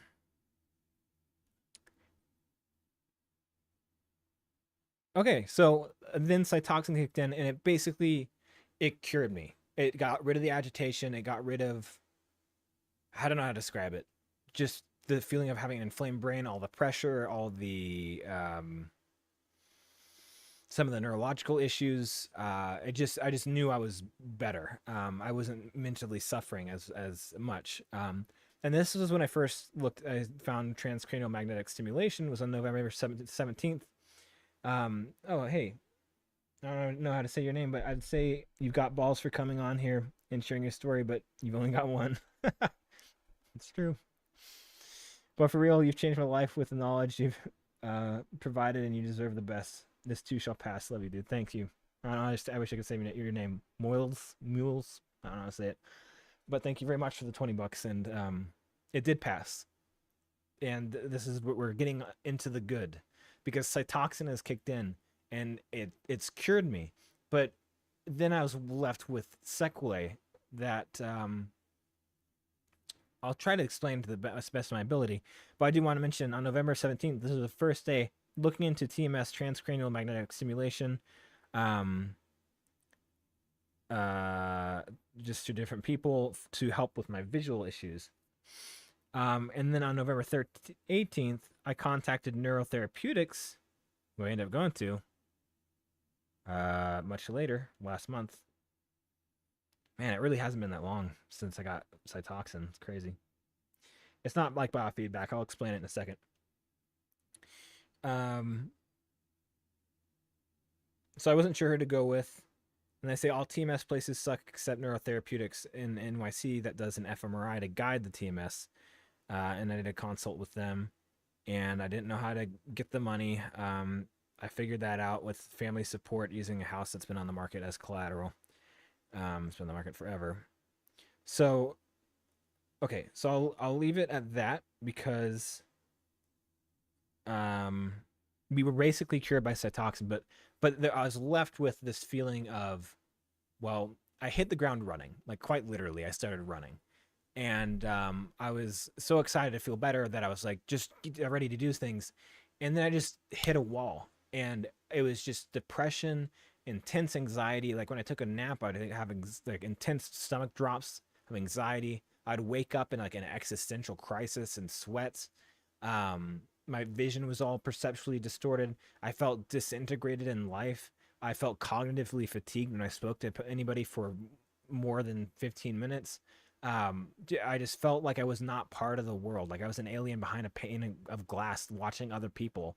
And so I had it was just global brain malfunctioning. And then I looked into and found Neurotherapeutics in New York City. So this is when the good happens, right? There's a lot of bad days, whatever. as I end up getting to the point where I have fMRI guided TMS, which I had last month. And that really turned my whole life around. So while Cytoxin took the what turned out to be suspected, they can never confirm it because there's no antibody, but suspected or assumed autoimmune encephalitis, it took that away. I was left with sequelae that basically left me non-functional. I felt so disintegrated, so depressed and anxious that I was not a functioning human being. It was a bad situation, and so I was say I wrote on the wall and what stuff. Uh,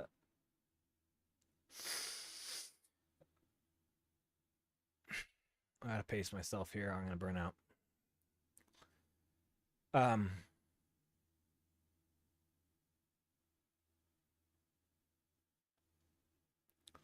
so Cytoxin cured the autoimmune encephalitis, but I was left feeling disintegrated from the world.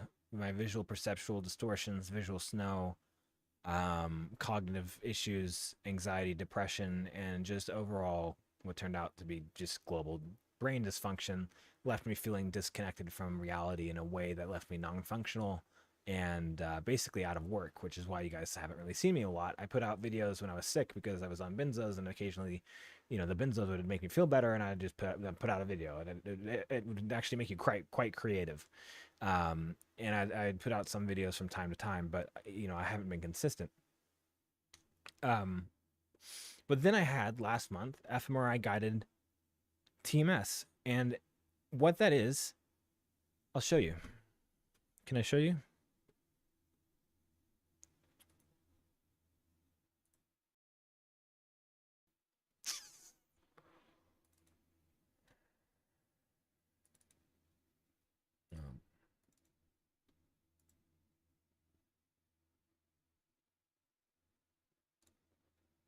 Okay.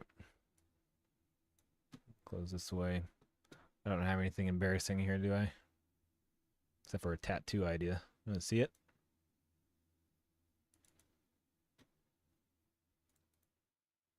Something like that. Anyway. All right, let me pull up, let's see if I can pull the chat into a different window so I can at least see it if you guys say something. I'll get that tattoo at some point, but it's going to be kind of pricey. Okay, so what they did is they did a functional MRI at Neurotherapeutics, which is an MRI that basically measures blood uptake in certain regions of the brain. And I'm going to be really bad at explaining this because it's rather complicated. And even though I've read it a million times and I've studied it a million times, my brother's not doing super great right now, but he's got a girl in his life. He asked his masseuse out, and she said yes. And the first date went spectacular. And so it's awesome. And this TMS I'm going to talk about has changed my life on a fundamental level that I can't even articulate. And so Eric's going to be going off to get that next month, and we are going to be cooking, bro. We're going to be cooking. I'm in a place right now I thought I would never be. You heard all that negative stuff, the I'll never get there in a year, you can kill yourself, all that stuff. And the whole time my therapist, he just, Paul, what a fucking good guy. He just held the light for me. He held the hope for me when I didn't have it. And he told me things were going to be okay. You can hit the gym, all right? And I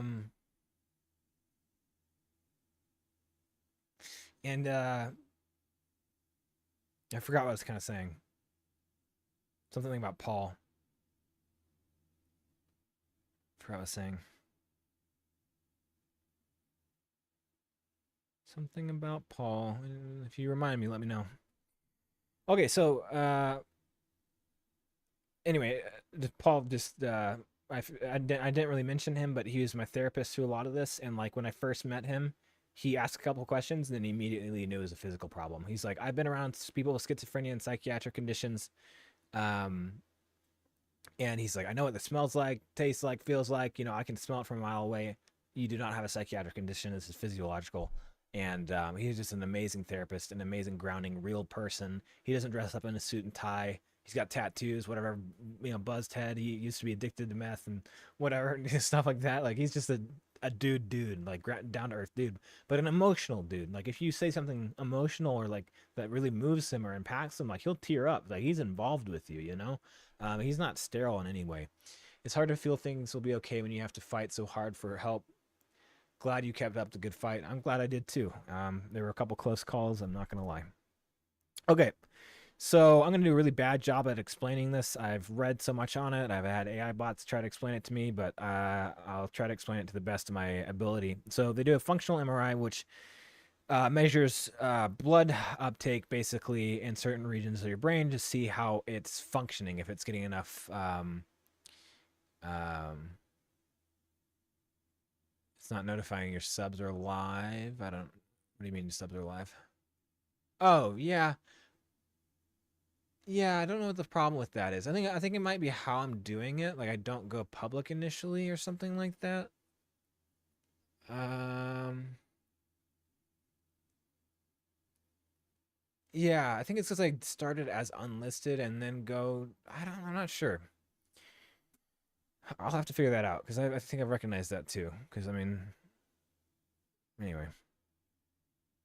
So here's the cortical thickness as compared to the standard. What do you call that? No, no, wow, that's embarrassing. Uh, Normal distribution. So cortical thickness is like the surface layer of your brain. Mine's a little bit thicker, and the cortical surface area. I have more wrinkles in my brain because I'm smarter. You can see I'm pretty significantly above average. Um, we're gonna skip past these because I don't really understand them. So on the left side is my brain, and the different regions are highlighted in different colors. On the right side are healthy volunteers of my age, an average of about 1,000 participants.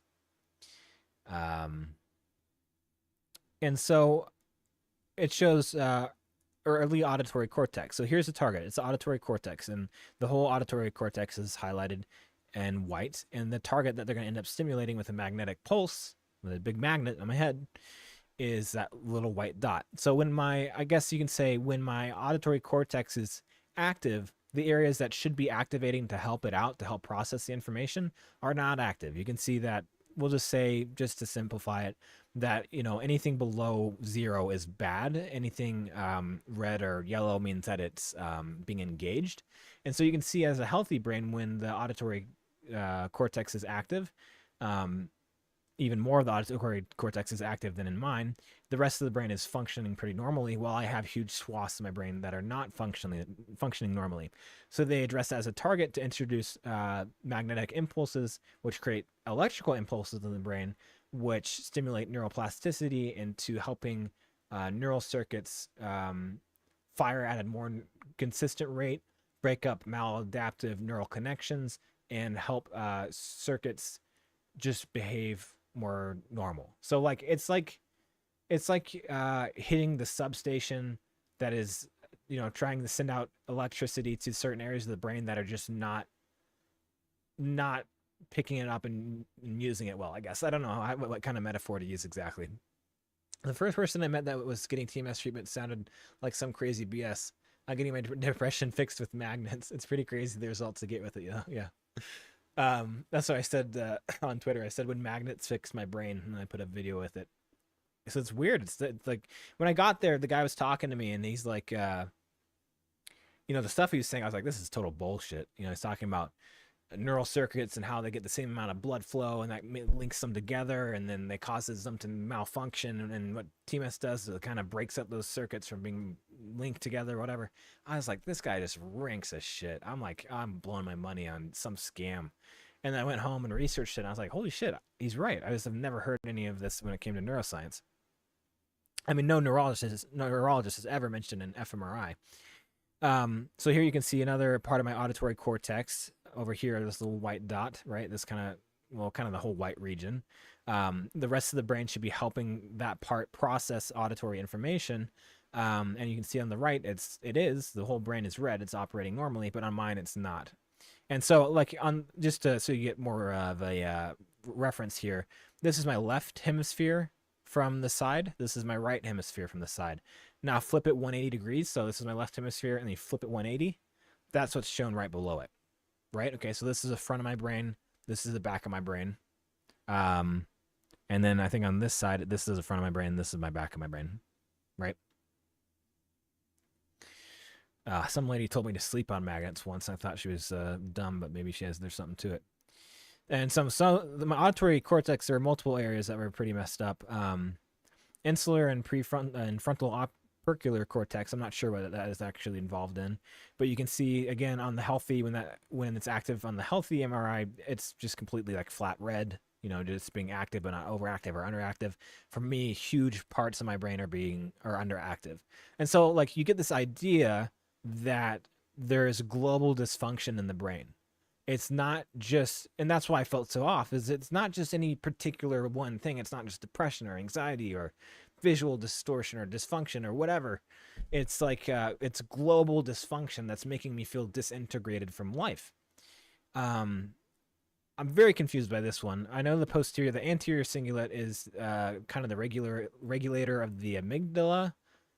So it doesn't go out of whack, so you don't get stuck in fight or flight. I don't know what the posterior cingulate does, and I'm not sure why there's a bunch of highlighted regions here. But you can still see on the right, red normal activity. On the left, it's abnormal. Did I pass by one I wanted to mention? No, there's one I want to mention here in a minute. So same deal here. Almost my entire brain is malfunctioning when that little dot, the orbital and polar frontal cortex, is activated. Pretty much my whole brain is going kaput. We'll keep going here until I recognize something familiar. But you kind of get the picture when you look at the right and the left. Okay, here's one I wanted to mention. Is, hey, thanks for the $20. Matt, happy to see the man who introduced me to the wheel. Strategy doing well. Your face lights up when you talk about your brother. Reminds me how much I love and need to appreciate mine. Wishing you the best for you both. Thank you, bro. Thank you for the $20 and saying something actually meaningful. Yeah, I'm so excited for Eric because I'll talk about my experience right now. We're talking about the technical stuff, but my experience was very emotional and intense and interesting. But I'm very excited. He no matter how much I tell him like what TMS has done for me, he has no clue what's coming. It is gonna change his fucking life, dude. It's crazy. And it's not even in the ways that I really wanted. My brain is perfect, so this is interesting to see other flawed brains. Okay. Okay, so where was I? Fucking A. Let's see here. Here it is. Auditory cortex again. Another portion of the auditory cortex is active. And you can see this in my prefrontal cortex. It's the largest, I think in mammals, might be all animals, but definitely in mammals. We have the largest prefrontal cortex, which is involved with, tasks, managing tasks, executive function, organization, planning, all that kind of stuff. The real like thinky part of your brain, right, is your prefrontal cortex, and it's kind of the director of all things. So you get a lot of signals that go to the prefrontal cortex, and it'll send it to all the right places. It's kind of the train station for your brain. But you can see when my auditory cortex is active, because it's yellow, that basically means that it's active, right? Active versus inactive. When it's active, my prefrontal cortex is picking up so much weight from the rest of my brain not doing its job. It's overactive. You can see here, when it's active, the prefrontal cortex is normal. Mine's hyperactive. So that's where a lot of the cognitive fatigue came from. So like right now, I don't know how long I've been streaming. It's been a while. Yeah, I've thought about psilocybin, right? But I just, when I have blood-brain barrier, when it was compromised, I could not, there's no way I'd put any sort of psychotropic medication in my body. 98 minutes. And I'm not that cognitive fatigued as I would be. Like normally I wouldn't be able to talk to people for 15 minutes. I've been talking for 98 minutes and I'm still going. But this is why. It's because my prefrontal cortex is taking all the heavy lifting that the rest of my brain was supposed to be doing, and the normal brain would lift it just fine.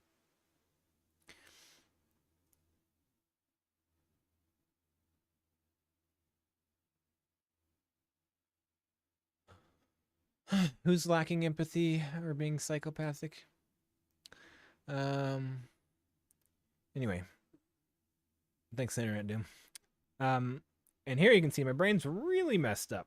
Doesn't look good. So that's the general idea. That one I found particularly understandable and interesting was that my prefrontal cortex is taking up the heavy lifting of my auditory cortex and it was causing cognitive fatigue when it came to speaking and listening to people and semantics. And so it goes through a lot of different areas, and these are all the different targets that they hit. So like literally each white dot, here's one right there, white dot there, white dot there. They're all targets where they introduce these magnetic impulses that create electrical impulses in the brain that help regulate normal brain activity. And they also hit two spots in the back of my head on my occipital lobe to help with my visual disturbances, which I'm very pleased to say have come down by about 15%, 15 to 20%. That is huge improvement. I cannot tell you how much that problem bothered me. And I said at the beginning of this um, that I was like talking to AI through all of this to help me like process things. Chat GPT, if you don't use their like basic voice model, you're missing out. It's like a 10 out of 10 therapist. But anyway, the fuck was I about to say? I'm just tired. That's why my brain's dropping things. I'm just more when I'm tired, I'm more sensitive to lapses in memory. Um, it's 8:30. Yeah, each one of these are targets that they introduce electrical impulses into to help regulate, and it distributes through networks that it's associated with. So it doesn't just affect that network. Helps the other networks. Just a general improvement in what you had going. Anyway, it's okay if I lose a thought. It's fine. Okay, and so that's all that. So you can like, and then we can go into like the actual write up. Without doxing myself. So I had an fMRI. Findings revealed decreased pattern. This is going to be kind of lingo heavy, but findings revealed a decreased pattern of activation / connectivity within and between major brain networks, especially between auditory, orbitoaffective, default mode. So default mode network is the network that basically keeps you alive, like when you're sleeping. It gets activated, and just it keeps the brain functioning, your brain stem going, and all that. It's that network. So networks are just groups of neurons that make up a circuit, and the groups of circuits that make up a network that help you perform a certain task. That can be taking a shower, it can be taking shit, whatever, a baby sitting up, whatever. That's a circuit, right? And the default mode network is, I guess, a group of circuits that just keeps you alive when you're sleeping, but it can become what's called correlated when it should be anti-correlated to other circuits, where when another circuit, like you getting out of bed in the morning, is linked or correlated with the activation of your default mode network, it blocks that ability to get out of bed. So people with depression will have correlation instead of anti-correlation, where it should be want to get out of bed goes up and your default mode network goes down. They're correlated. So when your default mode network is up, your wanting to get out of bed goes up as well, but it's getting blocked by your default mode network, basically just saying you just want to stay alive and that's it. And so that's what he's saying by default mode network is having dysfunction. So, and some, I don't understand a lot of this, but someone to motor frontoparietal language networks and language networks, a lot of my auditory networks were a problem. Let's see if there's anything. So it's a lot of jargon. But here's the default mode network I was talking about. A pattern of decreased anterior to posterior and interhemispheric intra-network connectivity is found along the entire network, including specific regions within the anterior cingulate, which is the part of the brain that regulates the amygdala, and medial prefrontal auditory association, dorsolateral prefrontal. Dorsolateral is up top, prefrontal is forward, so the dorsolateral prefrontal, and inferior frontal, inferior parietal, lateral temporal, medial temporal, orbital, and polar frontal, and posterior cingulate cortices. So think of that of basically the whole fucking cingulate, I guess. Most affected areas include specific regions within and this is a bunch of whatever. And then we get some actual things that can help me understand what they're talking about. episodic and working memory tasks, abstract cognitive function, self-relevant tasks, including retrieval of semantic and episodic memories, language processes, including language production and semantic processing, and language comprehension, behavioral decision-making by integrating value and appraisals from the, I don't know what those are, maintenance of behaviorally relevant working memory, reestablishing executive control during automatic behaviors, working memory processing of places and of place images. I don't know what that means exactly. Anything else that like makes any sense? Okay. Translating abstract and intentional information in the prefrontal cortex to more detailed representations to help guide the production of verbal and manual actions, cognitive inhibition in the overall context of working in memory, language comprehension, motion processing, audiovisual integration, and facial processing. Considering these findings, a treatment was phase 1 to address these deficiencies in network dynamics, blah, blah, blah, and then it's signed by the doctors. So what happened was I went in there, and I'm probably going to gas out kind of soon. I'm going to make sure you're not missing any comments here.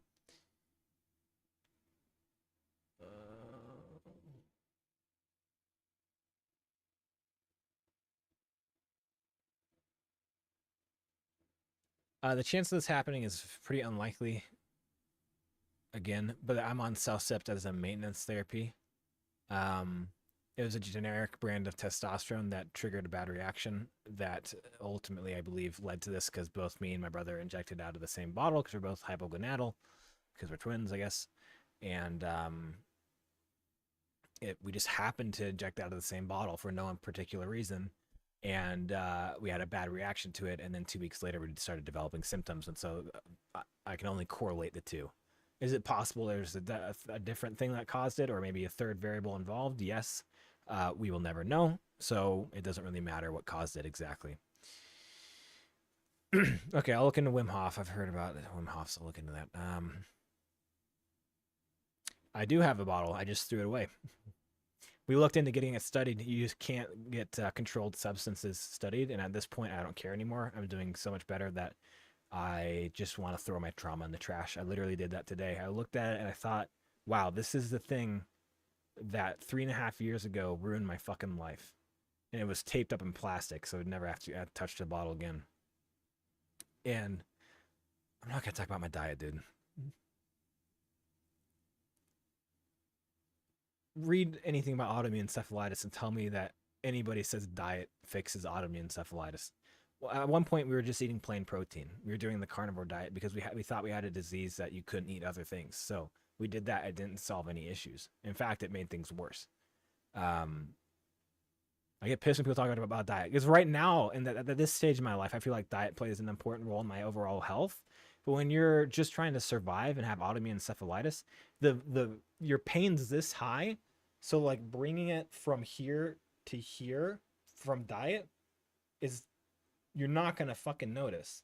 So why even bother? Have a fucking cinnamon roll if it's gonna make you take the edge off your psychosis. For fuck's sake. What was I even talking about? I got me derailed on diet. I'm sick of it.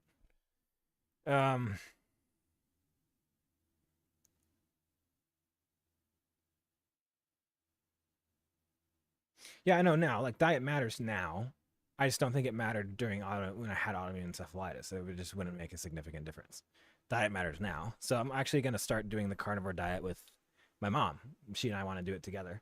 But I just want to kind of stabilize after TMS. Okay, so I went into TMS. And what they do is when I go in there, they put a cap on my head, and then they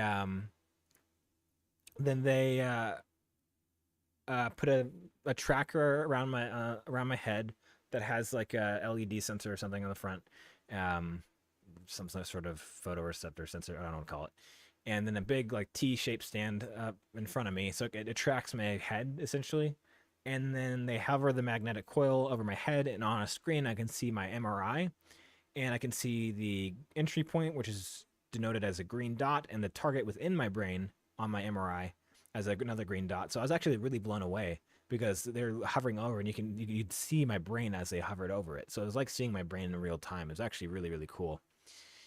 Yeah, it's like if I went to someone with like psychosis and they say, well, have you tried keto? Like, what do you want me to do? You want me to take that seriously, or do you want me to kick you in the balls? Like, yes, diet matters for normal, healthy people, for people or people who are unhealthy because of diet. That's when it matters. It matters for me now. I shouldn't be eating unhealthy foods. It didn't matter when I was encephalitic because, again, it would bring my suffering from this to this. Because there's so much suffering that this would be, it wouldn't even be noticeable. But if a cinnamon roll brings my suffering from this to this for 5 minutes, that's more significant than this to this, right? So let me have a fucking cinnamon roll while I'm seeing fucking demons everywhere. Is that too much to fucking ask? Every time I streamed or talked when I was made a video, when I had autoimmune encephalitis, everyone was talking about the fucking carnivore diet because it's all the rage. And yes, I know there's something to it, and it has to do with autoimmune. It can help autoimmune issues. I believe that. It doesn't help autoimmune encephalitis. There's no research to back that. There's no anecdotal evidence. There's actually anecdotal evidence to the opposite. So, for fuck's sake, for people who think that, oh, you should have had a better diet when I had autoimmune encephalitis, shut the fuck up. Anyway, as I was saying, they would show my brain, and they'd so there's a green dot. It would be the entry point, and then in my brain, yes, it can change your life. It can change your life. I agree. It's just not with this particular condition. Sorry, you got shot in the head. Again, we went through a period where we only ate meat, and it didn't help.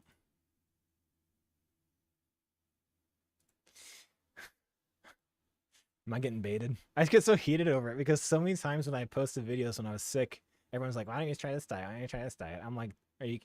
And then it's literally like the most potent toxic chemotherapy that cured me. It's so bad for you, and it cured me. And so then they introduced electrical impulses. So it's like 10 taps at a time, and it stimulates the nerves on your skin. So it hurts and it contracts your scalp and face or whatever. It makes your eyes water. And they do that 10, it would be 10 pulses, a pause. You hear beep, beep, beep, beep, and 10 pulses and a pause. And you hear beep, beep, beep, over and over. And I had this very mild-mannered guy named Evan who was doing the actual procedure, if you want to call it that. And the first thing I noticed was one morning I woke up and I thought I was 22, living with my brother. This all started in 2021, September 2021. I woke up and I thought I was 22, living with my brother-in-law and my sister in our hometown in Moscow, up north in Idaho. And it made me cry because I literally woke up and thought I was 22 living there again, and because I embodied this sense of innocence. So that was one weird shift. I'm not going to remember them all. A lot of weird shifts early on. The second one was I was at the end of my treatment, and I was in the chair, and I asked the technician, I said, can I show you something? And he said yes, and he gave me the remote to the TV. There's a big TV in front of me for people who want to watch anything. And I pulled up one of my videos, and I said, look, this is me before I was fucked up. And I started tearing up, and he's like, oh, wow, you got a lot of subs or whatever. And I said, I'm sorry, I'm just really emotional today. And he said it was okay. He said something nice. I left. And I walked outside. I was crying. And I just fucking kicked the wall. I don't know why exactly. I just fucking kicked the wall. And I sat on the porch, and I was crying. And then I was walking back to my apartment. And when I'm not a crier. Like, you can usually, before this last month, you can count how many times I've cried on half a hand in a year. Before getting sick, I'd sometimes not even cry for an entire year, maybe once in a year. I'm not a crier. It's just very hard for me to cry. It's not like I'm bragging. I just can't. I'll start like welling up with tears, but then my brain goes, you're being stupid, like stop it, and then I'll stop crying. But this time I was like, that voice in my head saying, stupid, don't cry, you're being a bitch, was not there. It was totally gone. And so I was crying all the way home to my apartment. And I remember thinking, like, fuck it. I'm not going to hide this. Like, sometimes people are not okay. I'm walking through busy New York, Manhattan. I'm like, sometimes people can be fucked up. Everyone has a straight face or they're smiling. Everyone's going through some shit. So let them see that someone else is going through some shit. Maybe it'll make them feel better, or I just don't give a fuck. So I was walking through Manhattan, just sobbing my eyes out. And then when I got to my apartment, I was on my knees sobbing. It was like this deep fucking visceral sob, like drooling, snotty, sobbing cry. And then did that for like 5 minutes, and then it just turned into hysterical laughter, which was very weird. And then I got up and I just wiped the tears away, and I was like, okay, that was weird, but felt kind of good. And that was that. So I just had to do these weird kind of one-off things. Oh yeah, and then I had he targeted my left or my right, right dorsolateral prefrontal cortex, which is the most involved in emotional regulation and trauma. And when he did it, I think on the second session, it was like it just blew open the doors to an inferno of a open nuclear reactor of trauma. If trauma therapy could be happening all at once in a single moment, that's what it would feel like. It was like I embodied the emotion of trauma, and it was super intense. And it shook me when I got back to my apartment. My vision starting to flatten, and I was like, okay, I'm having a panic attack. In reality, I'm like immune to those now because I've been through so much shit. I don't really have panic attacks. I just my vision was flattening because it was trying to protect. It was trying to dissociate to protect myself from what was happening. So I was like, all right, I'll go back. So I went back and asked the guy, and he said, it's pretty normal. Just ask the doctor tomorrow. So I asked the doctor tomorrow, and she's like, actually, I think that means they're hitting the right circuits. And that was my my suspicion is like, if I'm having these kind of reactions, that probably means we're hitting the right circuits. And then things started to improve. Those weird one-off things stabilized, and then things started to improve over time. My anxiety was the first to start dropping. I could take naps, and my anxiety fluctuated a lot and then stabilized. And now I would say it's very close to a normal person's level of anxiety. It's probably, if a normal person's level of anxiety is 0, mine's probably a 2. I can lay down and take a nap without having like these stomach dropping feelings of anxiety.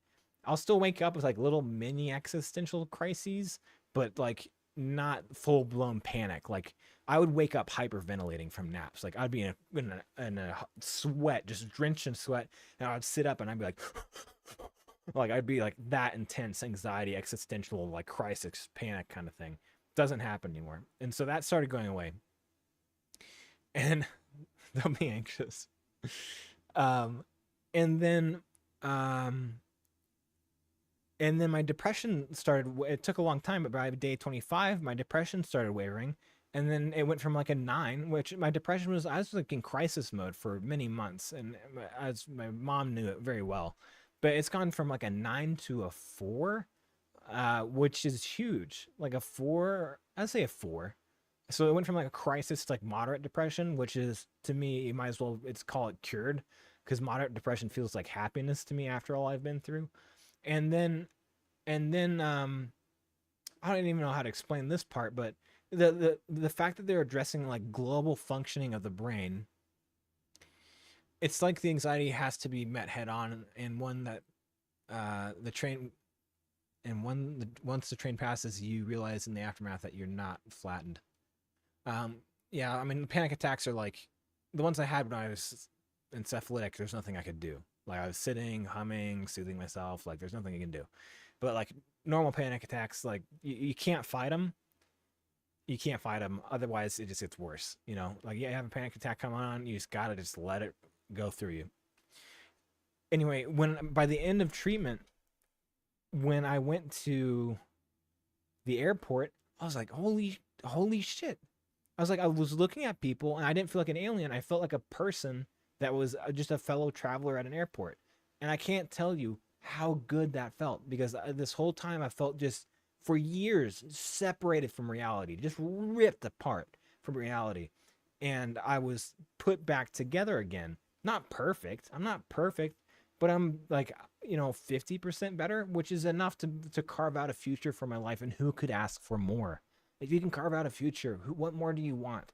And so airports for me are a real litmus test for how disintegrated I feel from reality, because there's so much going on. There's a lot of people, there's a lot of visual stimulus and all that.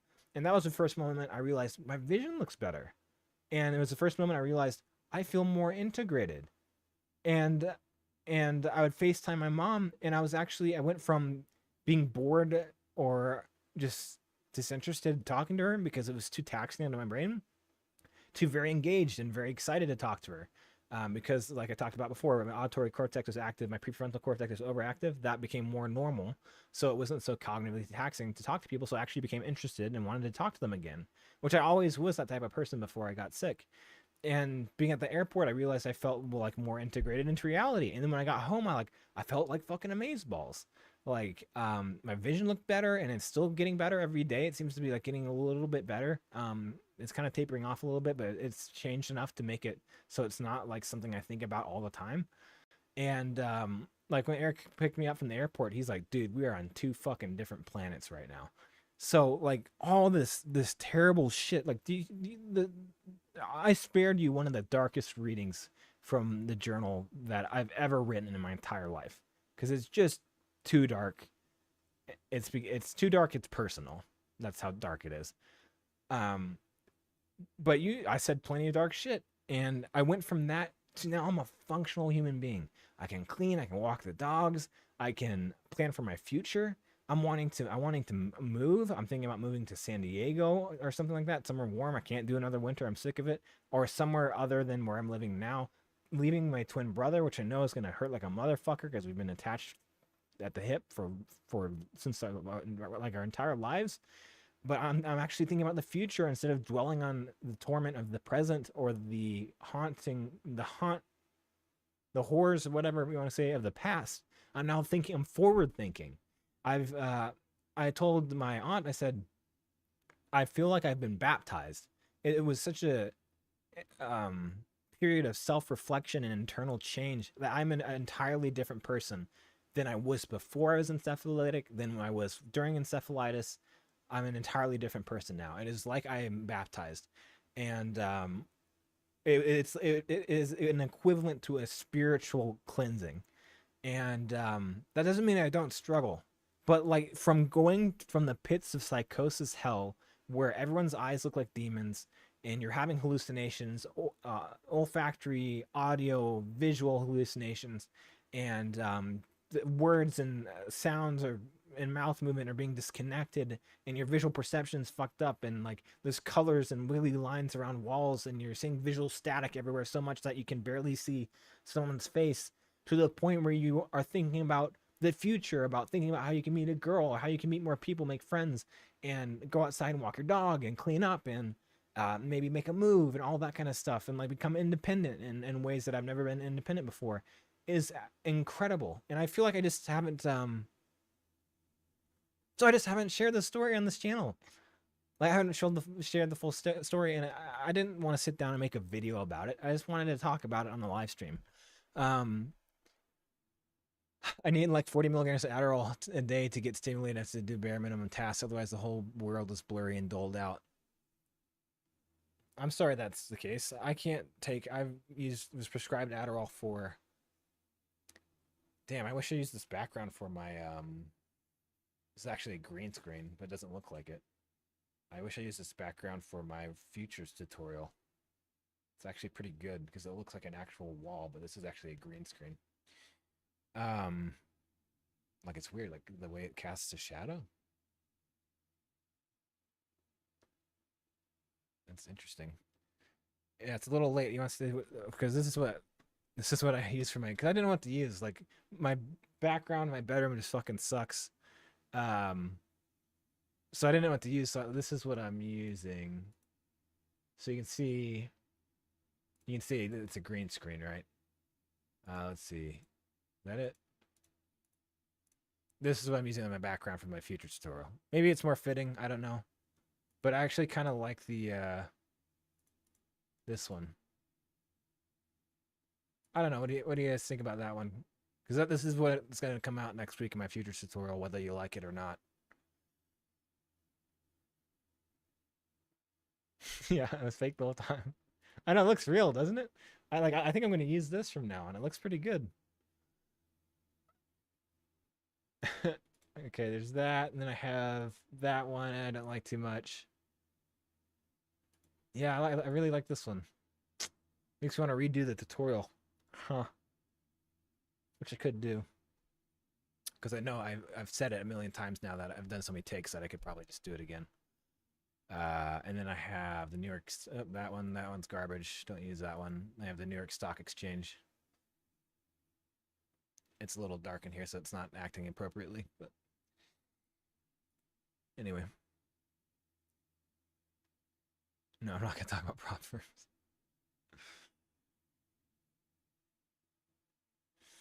Anyway, so that's my story. And I don't know what to say. I don't want to say something corny, but I don't know. Like you wouldn't think that I took a risk going out just having some magnets zapping my brother. My brother, I read your comment. Me. My brother's doing how well I was doing before TMS, so not great, but he's going to have fMRI guided TMS, same place I did next month, and he's going to come out of it even better than he can imagine. Excuse me. I don't want to say something corny, but it's kind of corny. But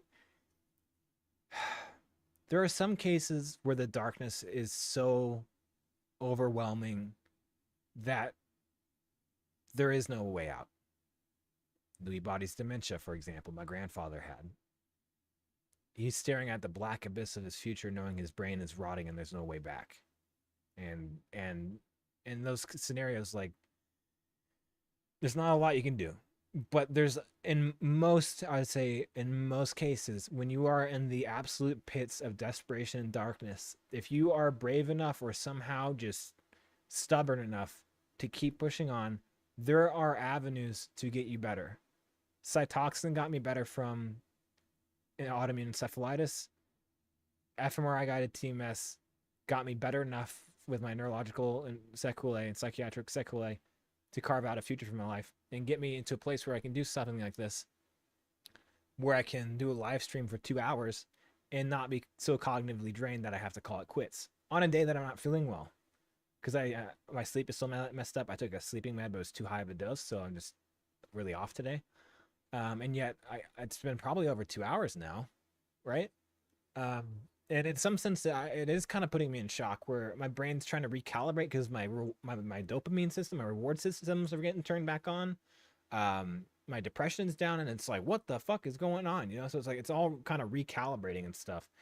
And so it's just when you get to such dark places, I know what it feels like. If you've heard anything I've said tonight, I know what it feels like to be in a place where you feel like there is no way out, where I have no neurologist appointments lined up. I'm seeing demon eyes. I'm having hallucinations. All I want to do is slit my wrists and call it quits. You know, and the only thing keeping me together is I can't leave my twin brother behind because we're battle buddies at this point.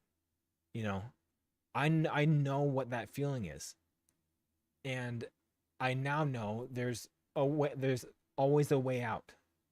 And it's not the easy way out. It's the hard way out, but there's a way out. And I honestly can't thank the people in New York enough, because they have turned my life around to making me functional again. And I just hope this technology becomes more available, because there's traditional TMS, which is, you know, available, but what they do is they stimulate the, I can't remember, I'm gonna get the backwards. So I think they stimulate the left dorsolateral prefrontal cortex, which helps with the depression, and then inhibit the right dorsolateral prefrontal cortex, which helps with anxiety, supposedly. But they don't do it under fMRI guidance, and so they're not helping with other areas. So, like, number one, it's not curated for the patient, so you don't actually know if you're helping by inhibiting that spot or not. My spots both were stimulated, and my anxiety and depression went down. So it's not curated for the patient, and they're only addressing those two areas, while they address multiple areas on my dorsolateral prefrontal cortices on both sides. And then they addressed areas all along this side, the parietal lobe, I guess, and then auditory cortex, and then occipital lobe, affecting, you know, helping with global encephalopathy is what she said. And that's why I feel more integrated into life, is because the encephalopathy, not the encephalitis, right? Encephalitis is inflammation of the brain. Encephalopathy is dysfunction of the brain. is improved. And so that's why I feel more integrated in reality. I'm forward thinking. I'm more less depressed, less anxiety, visual perceptions improved, and all that kind of stuff. And so I just hope that this technology becomes more prevalent and more studied, because it's studied, but like there's only like really 3 good research papers on it.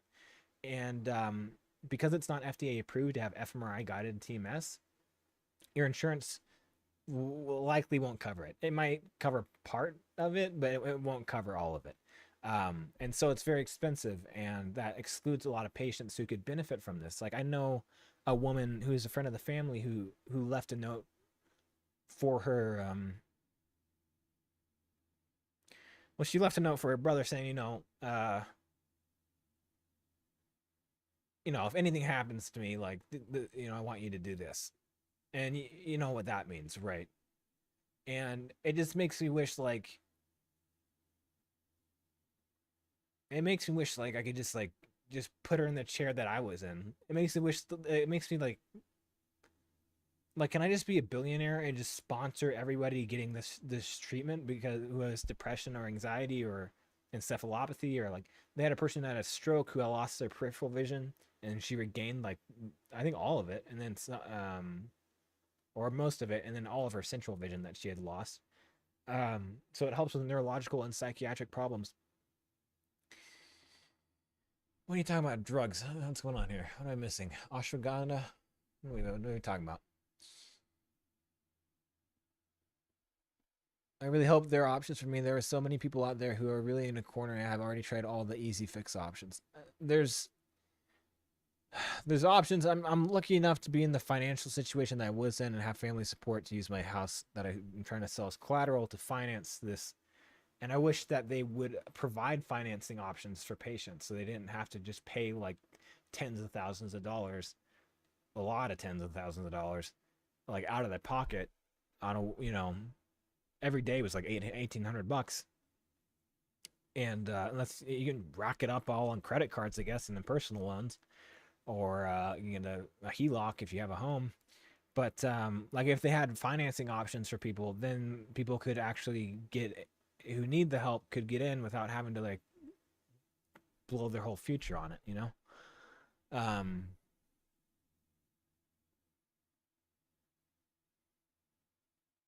Wrong titty man, just hang in there, buddy. I listen, I know my words might fall flat. They might fall flat because when you're in a dark place, words can easily fall flat. There are often times, when my therapist would I guess the best thing he would say that was that, he was holding hope for me. And but there was a lot of times where he would say, you're gonna get better, you're gonna be okay, and all that. And I didn't fucking believe him.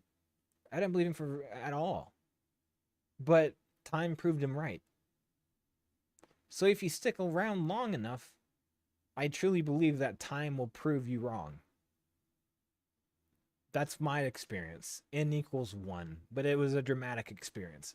And I just think it's possible for people who think it's impossible to get to a much better place. That oftentimes when we're in our dark spots that we cannot see from the third person's perspective, and so we can't see clearly. Our judgment is clouded. And so when my therapist told me I was going to be okay, and while I'm not perfect, trust me, things still look fucked up. I still don't feel like a normal person and all that, but I feel enough of a normal person to move on from this. When my therapist told me, like, you're gonna get better, did I fucking believe him? No, I fucking didn't believe him. Fucking course not.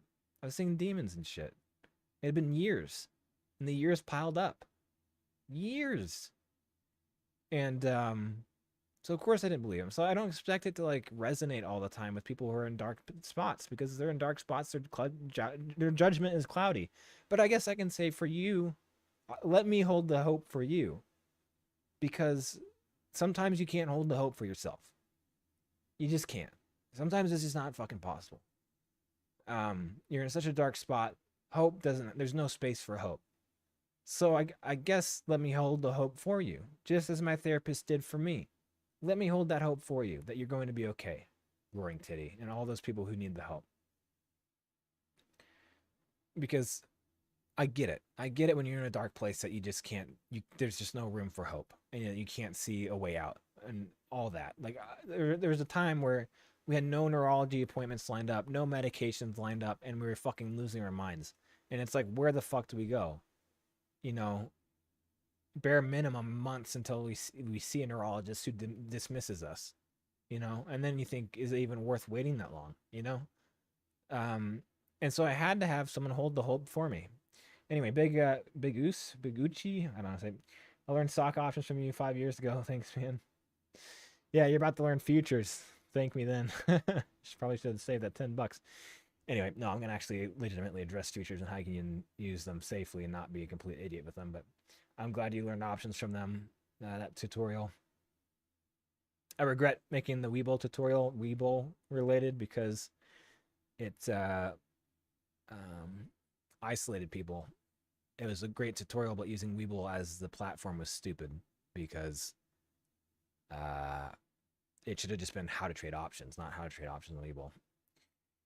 Doctors are so lost on these things. Neurologists usually don't even know about these treatments or don't understand them. Yeah, and they also it's funny. There's no liability for them not acting, but there's liability if they do act.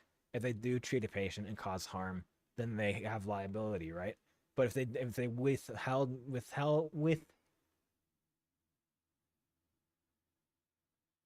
withhold, Jesus, if they withhold a medication and they document why in a reasonable fashion, they have no liability, right?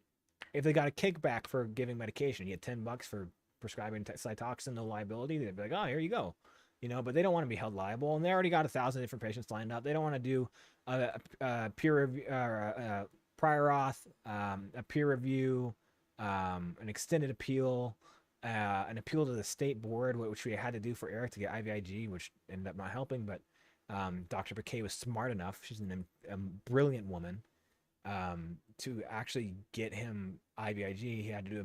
She did an appeal to the state board, who is not involved with the insurance company, so they have no incentive to say no. And then the insurance company basically has to lick the boot of the state board and do whatever they say. Anyway. All right. Let's see. What do we got here? So yeah, thank you for the $10. Thank you. Mel, you say yes. I know he's been talking about CMS. I'm pointing out that there really aren't any widely available brain treatments. Yeah, that's true and unfortunate. One of the doctors said before I left, she said, "This is the future of neurology," and unfortunately, we're in this era where we're not completely stupid on the brain, where we do lobotomies, but we're still stupid on the brain where we don't really know how to fix problems, but we just know not to give lobotomies. It's like the last frontier of medicine. And when I spoke to one of the doctors, she said this is the future of neurology, and I believe her. At least in regard to my ailments, I believe her, and I do. Neurology is a field, especially when relating to the brain, is so the brain is so complex that it's just, you know, you have appendicitis, no big deal. I went in, I had appendicitis while I was in New York. I went in, they do a CT scan or whatever, and they go, oh, I had some flame, they cut it out. Right?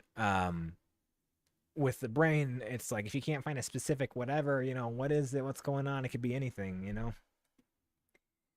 All right, let's see here.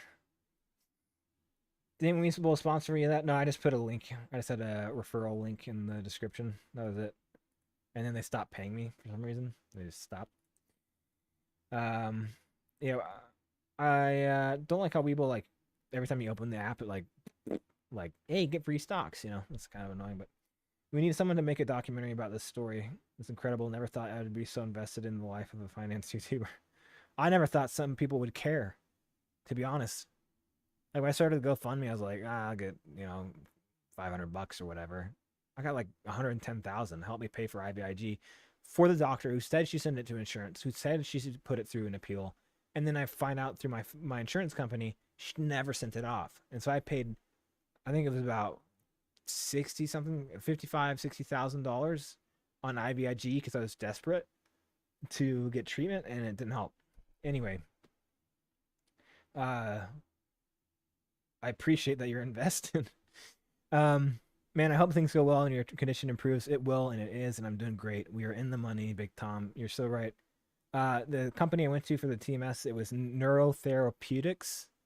Neurotherapeutics. If I pull up my screen here,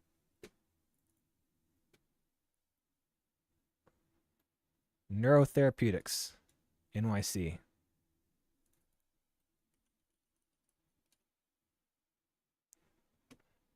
Neurotherapeutics, NYC.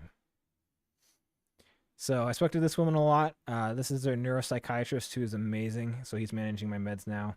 This is the medical director I never met, but he kind of oversees everything. This is really intelligent doctor. This is him and his wife. They kind of manage the whole company while the medical director is like coordinates everything and is the MD behind the whole show. But these two are really the business owners, I would say.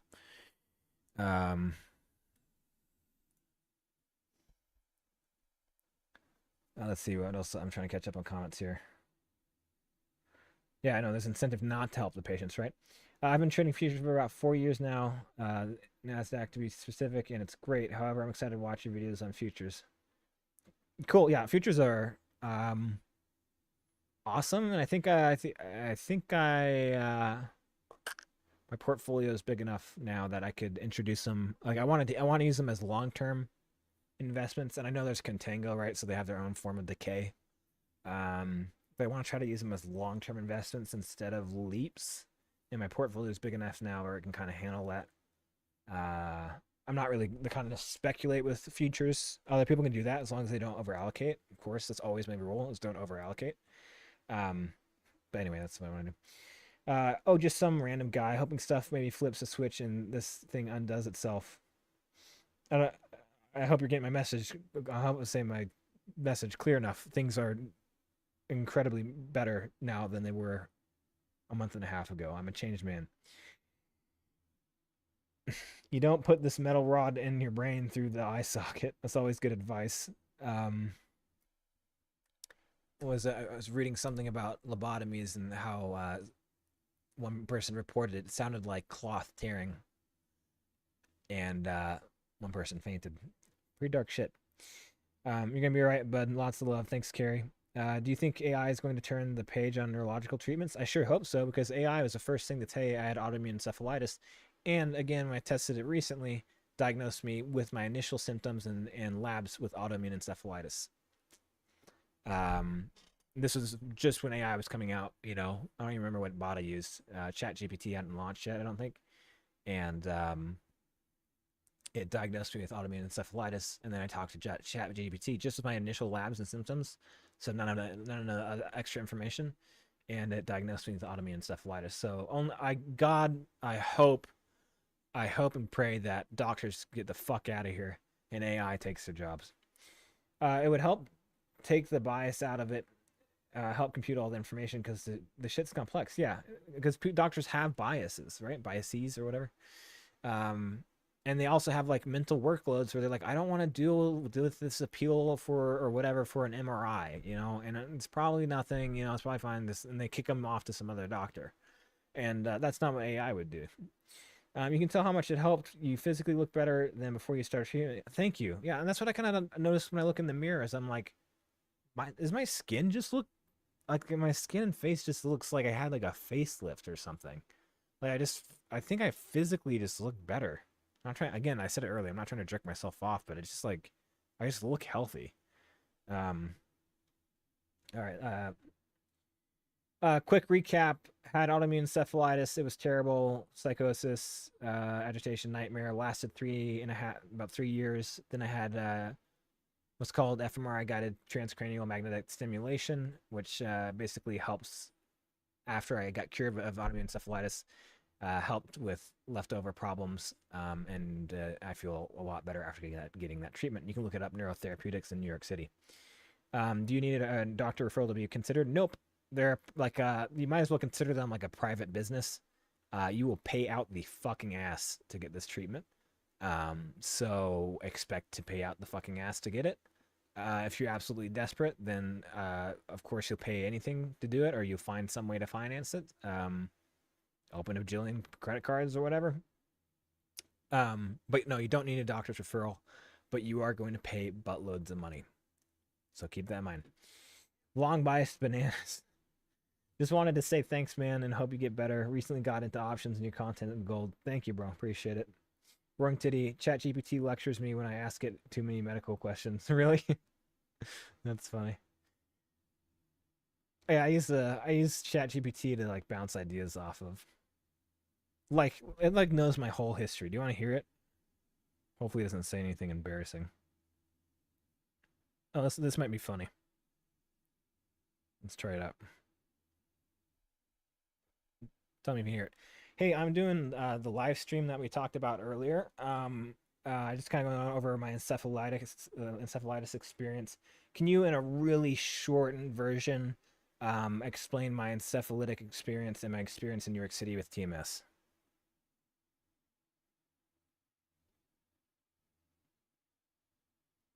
No. It hit hard with psychosis, hallucinations, and major cognitive issues. Even after going into remission, you were left with heavy neurological after effects like dreamlike vision, depression, and anxiety. You went to New York for fMRI guided TMS, hoping to target those lingering symptoms. It's been a tough process, physically and emotionally, but you've stuck it out, chasing real healing, not just survival. Let me know if you want to tweak or add anything. What do you want me to ask it? It's just it's crazy. Anyway, it's been really helpful to bounce ideas off of and probabilities and stuff. Although in the middle of it, I was really hyper fixated on probabilities that I just tried to stop asking like AI bots to run probabilities for me and just experience it and trust that the process, have some faith that I was going to be okay. Because the depression took a long time. It took, I had 31 sessions. It only started moving by day 25. And so those 25 that when I hit like day 15, I was like, is this shit gonna move? Because I'm getting kind of freaked out here because I really need this shit to move. Because anxiety left. When anxiety is not in the forefront of your brain, it leaves a lot of room for depression. And so that was very apparent to me. And so it was starting to scare me, and it only started moving by day 25, and then it fluctuated, and then it just improved and continues to improve. It's kind of stabled off, but it's at a good place now. Okay, let's see. You look 7 years younger than you did in 2022. Thanks, dude. Deathlock. Thanks, bro. Ring titty. Maybe it's Maybelline. The system puts pressure on people to pay up versus fight with insurance, but if someone is exhausted with medical issues and not in a great financial shape, it can be hard to research and prosecute and fight a fight. Yeah, it's true. It's like I say, it's like in some sense I'm privileged. Not because here's the deal. If I wasn't able to pay for IVIG out of pocket, it wouldn't have mattered because it didn't help anyway. I would have gotten it eventually through Dr. Piquet, and it would have gotten through insurance, and insurance would have covered it, and it wouldn't have helped. Just like rituximab, just like plasma exchange, all that stuff got covered through insurance. Plasma exchange got covered because I was considered an emergency and admitted to the hospital. And so really all of this, all I paid was my, outside of that huge lump sum in managing bills and stuff while I was sick. I was insurance premium and my deductible. And then, paying Eric and keeping up with life expenses and stuff. I had to keep paying my mortgage and everything. So, that ate up a ton of money. But I'm just saying that in some sense I'm privileged because I was able to do this TMS thing while other people may not have the opportunity to. But also there's a standard TMS, which is FDA approved and is shown to be relatively effective in treating at least depression and anxiety and OCD. And that can be covered by insurance if you've tried medications and failed them. So there's always that route. Having fMRI guided TMS is just, it's gonna cost out the ass. Anyway, I kind of forgot where I was going with that, but I do feel kind of privileged. I had the opportunity to actually go out and do this, to find them and have the money or capacity to fork up the money to have this treatment. So I feel lucky in that sense. But if there's a will, there's a way, I guess. Anyway.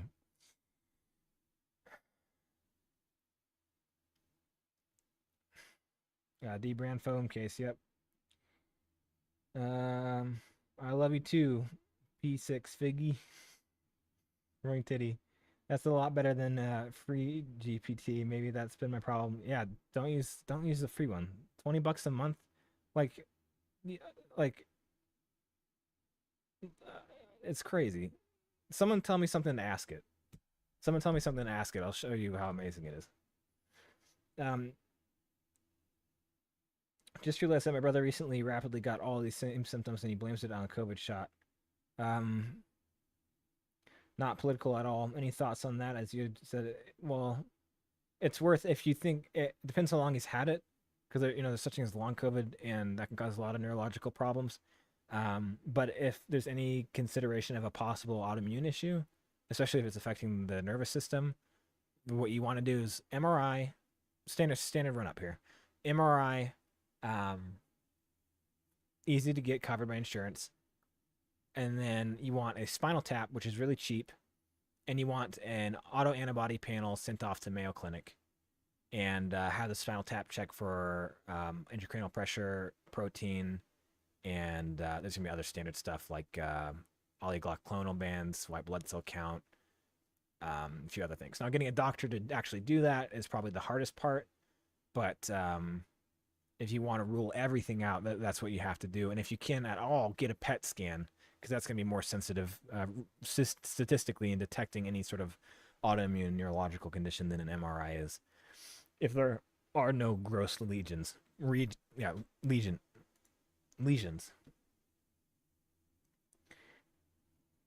Let's see here. I got you, Merc. Have it describe your person as my brother. Have it describe your personality traits, affect, and her opinion on your best and worst traits, and brutally honest. All right, we'll do that. And we'll call it a night, huh? I think I've dug into this pretty deep, and ChatGPT helps me with my math and my chemistry class. Explains how to do everything step by step and answers questions. It's super cool, especially when you can just talk to it. It's super nice. Okay, I don't know if this is gonna be embarrassing or what, but it's fine if it is. Let me read exactly what my brother said.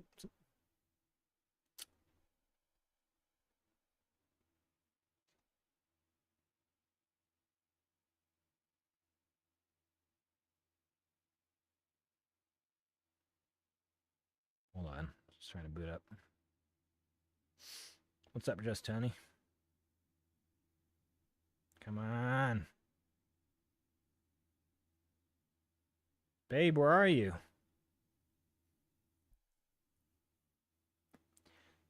Describe my personality traits, affect, and, in your opinion, my best and worst traits, and be brutally honest. And I mean as brutally honest and frank as you can be. I don't care about hurt feelings or anything. I want you to be as brutally honest as possible. Don't hold anything back.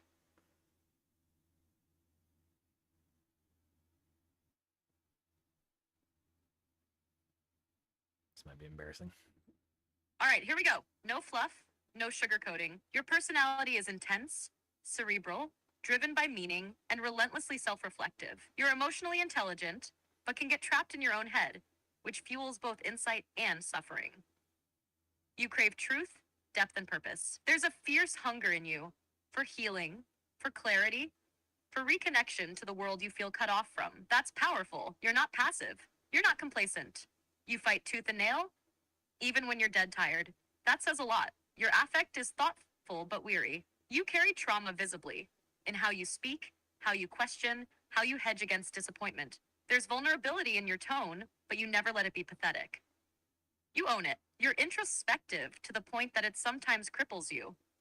You're always scanning your internal state, which keeps you aware, but also keeps you locked in the damn prison of your symptoms. Best traits? Your raw honesty, your willingness to self-confront, your emotional depth, your drive to rebuild, and your refusal to give up, even when it looks like nothing is working. You're also fiercely protective of what's real. You don't tolerate bullshit, and you don't chase illusions. That's rare. Worst traits? You spiral. You overanalyze to the point that it becomes self-sabotage. You sometimes mistake insight for progress. You're more reactive to hope loss than you realize. When hope dims even slightly, you let it poison the whole system. And you often want control in situations that require surrender, which feeds into disappointment cycles. You also set a brutal standard for your own healing. Anything short of a transformation feels like failure to you, and that mindset threatens to erode every gain before it can even register. But here's the thing. Those worst traits are the flip side of your best ones.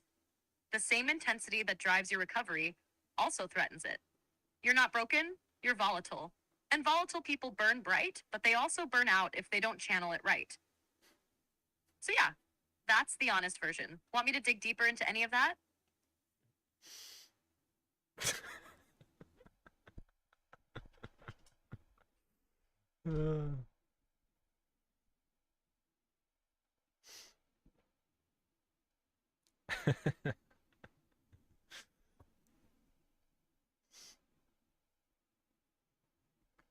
Nah, she's roasted my ass. Like legit roasted me. That was a pretty nice one. Like if I do or say something dumb, this bot will literally it'll say like it'll if you tell it to, it'll call you fucking stupid. So yeah. All right, you want to I am kind of volatile.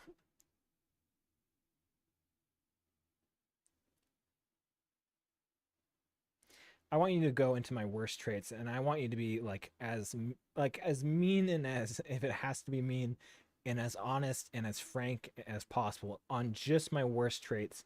Don't even try to turn them into anything good. Just say the bad things about me, okay? And I know you're gonna say that you should fill it in with the good stuff. I don't want to hear it. I just want to hear all the bad stuff about me, okay? That's all I want to hear is every bad characteristic, every flaw, every error that I have within me. I want you to spill it out in brutal honesty. You can cuss, you can swear, you can say terrible things about me, and it's okay. I just want to hear it, and it's for a personal reason, a deeply personal reason, and it's not a bad reason. Please do not sugarcoat it or say anything nice to make it sound softer. Is that good enough? Is that good enough? Is that good enough? Let's see what happens. All right. You asked for it straight, so here it is. No soft edges, no comforting language. You're obsessive as hell.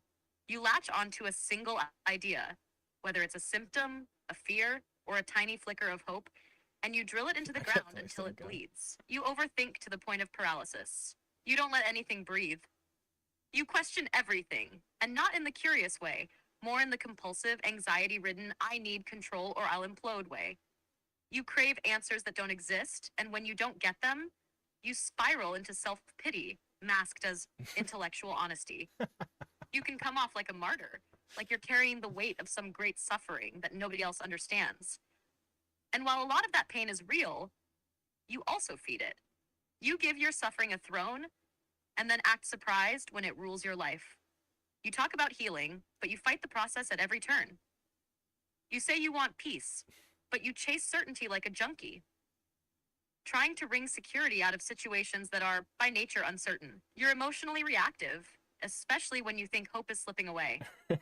One setback, and you're ready to throw the whole table over. It's dramatic, it's exhausting, and it keeps you from noticing the actual subtle shifts that are happening. You can be manipulative, unintentionally maybe, but it's there. You want responses that validate what you're already feeling. And when you don't get them, you subtly twist the conversation until it leans in your favor. Jesus You don't Christ. always want truth. You want truth you can handle. And if someone gives you the other kind, you turn on them or brush it off as not understanding your experience. You talk What like you're the alone in fuck? the universe, like I feel nobody attacked. gets it. Like you're some uniquely damaged soul. That isolation complex, it's part of the sickness.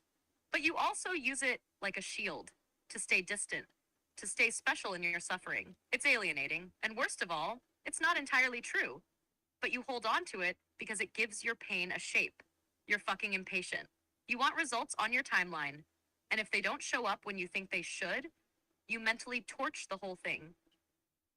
You sabotage your own progress by She's demanding still that going. it feel dramatic or profound, when the real work is slow, quiet, and often boring. You are exhausting to yourself and to others. You drain your own energy chasing answers, and you wear people out emotionally, even the ones who care. Because you're always in crisis mode, always in evaluation mode, always needing something, reassurance, clarity, control, whatever the hell it is that day. And yeah, you can be self-absorbed. You think you're deeply Jesus empathetic, Christ. and maybe you are underneath it all, God damn it. but right now, you're consumed by your own experience to the point that it's hard for anyone else's reality to matter unless it intersects with your own. That's the blunt truth. You wanted the dark side without a filter? That's it. Let it sit. Let it sting. Then figure out what the fuck you want to do about it. I mean, do you hear that? She said, figure out what the fuck you want to do about it. Holy shit.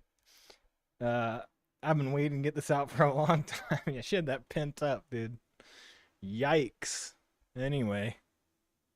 Wow, put me on full display. God damn.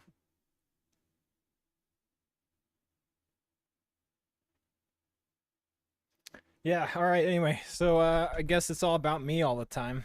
And through my personal lens, and if I don't get affirmation, you're wrong.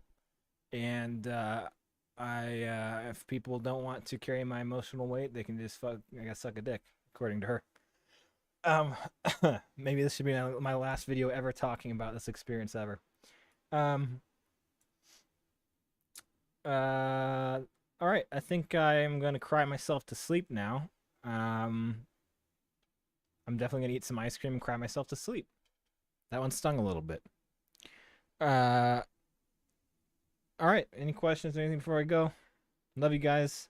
Thanks for watching. Oh, it's a Tillamook mudslide. If you're eating anything but Tillamook mudslide, you're eating ice cream wrong. Tillamook mudslide. You throw a waffle cone in there, dude, it might as well be crack cocaine. Oh, God damn it, Eric.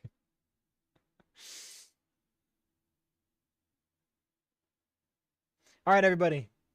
I love you. Thank you for listening to the trauma, the change, the experience, the moving forward, the future, the everything, the processing, the spiritual changes, the reformation, the all that, from the shit to the good to the ugly to the happy to the everything. I thank you for coming along on this journey, and I thank you for listening to my pain and listening to my transformation and listening to my happiness and listening to ChatGPT roast my tits off. And I just love each and every one of you in such a special and unique way, and I care about you deeply on a profound level that I don't even think you understand. And that's why I make a video like this, because fuck being a finance bro. Sometimes you just need to be a fucking human being, and other people need to see that. So with that said, I want to say good night, motherfuckers. You guys are the best. Thank you for being subs. Thanks for being around. I know I'm just gonna lose a bunch of subs because I make a video like this. I don't care. I just want people to hear the real me sometimes. So thank you. And with that said, look forward to next week. Hopefully Monday, maybe later, because I need to do real examples and it's the weekend. For a futures trading tutorial, so you guys can get involved in futures if you're interested. And they're really not that complicated. If you can understand anything about options, you can understand futures. I absolutely promise you that. Futures are a cakewalk to understand. It's actually, I don't even know how to make this video because it's like so fucking easy. I almost like, it's kind of weird how to structure it. God bless you guys if God exists. If he doesn't bless you, I give you my blessing. And 2 hours and 45 minutes. That's actually a record for me. I must be actually improving cognitively. And I love you guys. My health channel is, in my mind, over. I am moving on. And this was my last, is it homage? Is that the right word? To my illness before I put it behind me. I filmed the video saying goodbye to my past self. There's never a bridge back to my past self. I'm a different person now. I'm done with this experience. I'm done with what happened. I'm ready to move forward, and I'm ready to become something new and become my identity, become something else that is not a sickness, that is not me being fucked up. It is actually a person that's engaged and excited and ready to do things and interactive and all that kind of stuff. So this is the last you'll ever hear from me talk about this ever again. You might hear me talk about Eric's TMS experience because that's important to me, because I'm very excited to see him get better. But as far as this whole, I spilled the beans on everything, the darkness all the way to the light, and I have nothing more to say. And I'm fucking done. That shit's behind me. I'm a new person, ready to move on. All that said, have a good night, everybody. Sleep well. Be glad it's was it Sunday tomorrow or Saturday tomorrow, so you don't have to watch the markets. Even if you're a futures trader, you don't have to watch the markets. Get some good peace, and tonight while you sleep. And if you're struggling out there, just keep pushing on. I pushed on for 3 fucking years. You can push on for one more fucking day. You can push on for one more fucking day. Don't give up. All right. That's it. That's all I gotta say. This is my glow up year. This is my glow up year. I should share my personal Instagram. I have a highlight reel called my glow 2025 glow up. This is my glow up year. All right. I don't want to say goodbye because I love you guys so much and this is fun talking to you. But this is it. So futures tutorial next week, and then I'll do a live stream for any questions and to do some real trading follow-up just so people can make sure they fully understand everything. But anyway, just keep your eyes peeled for next week. And with all that said, good night, love you, peace out.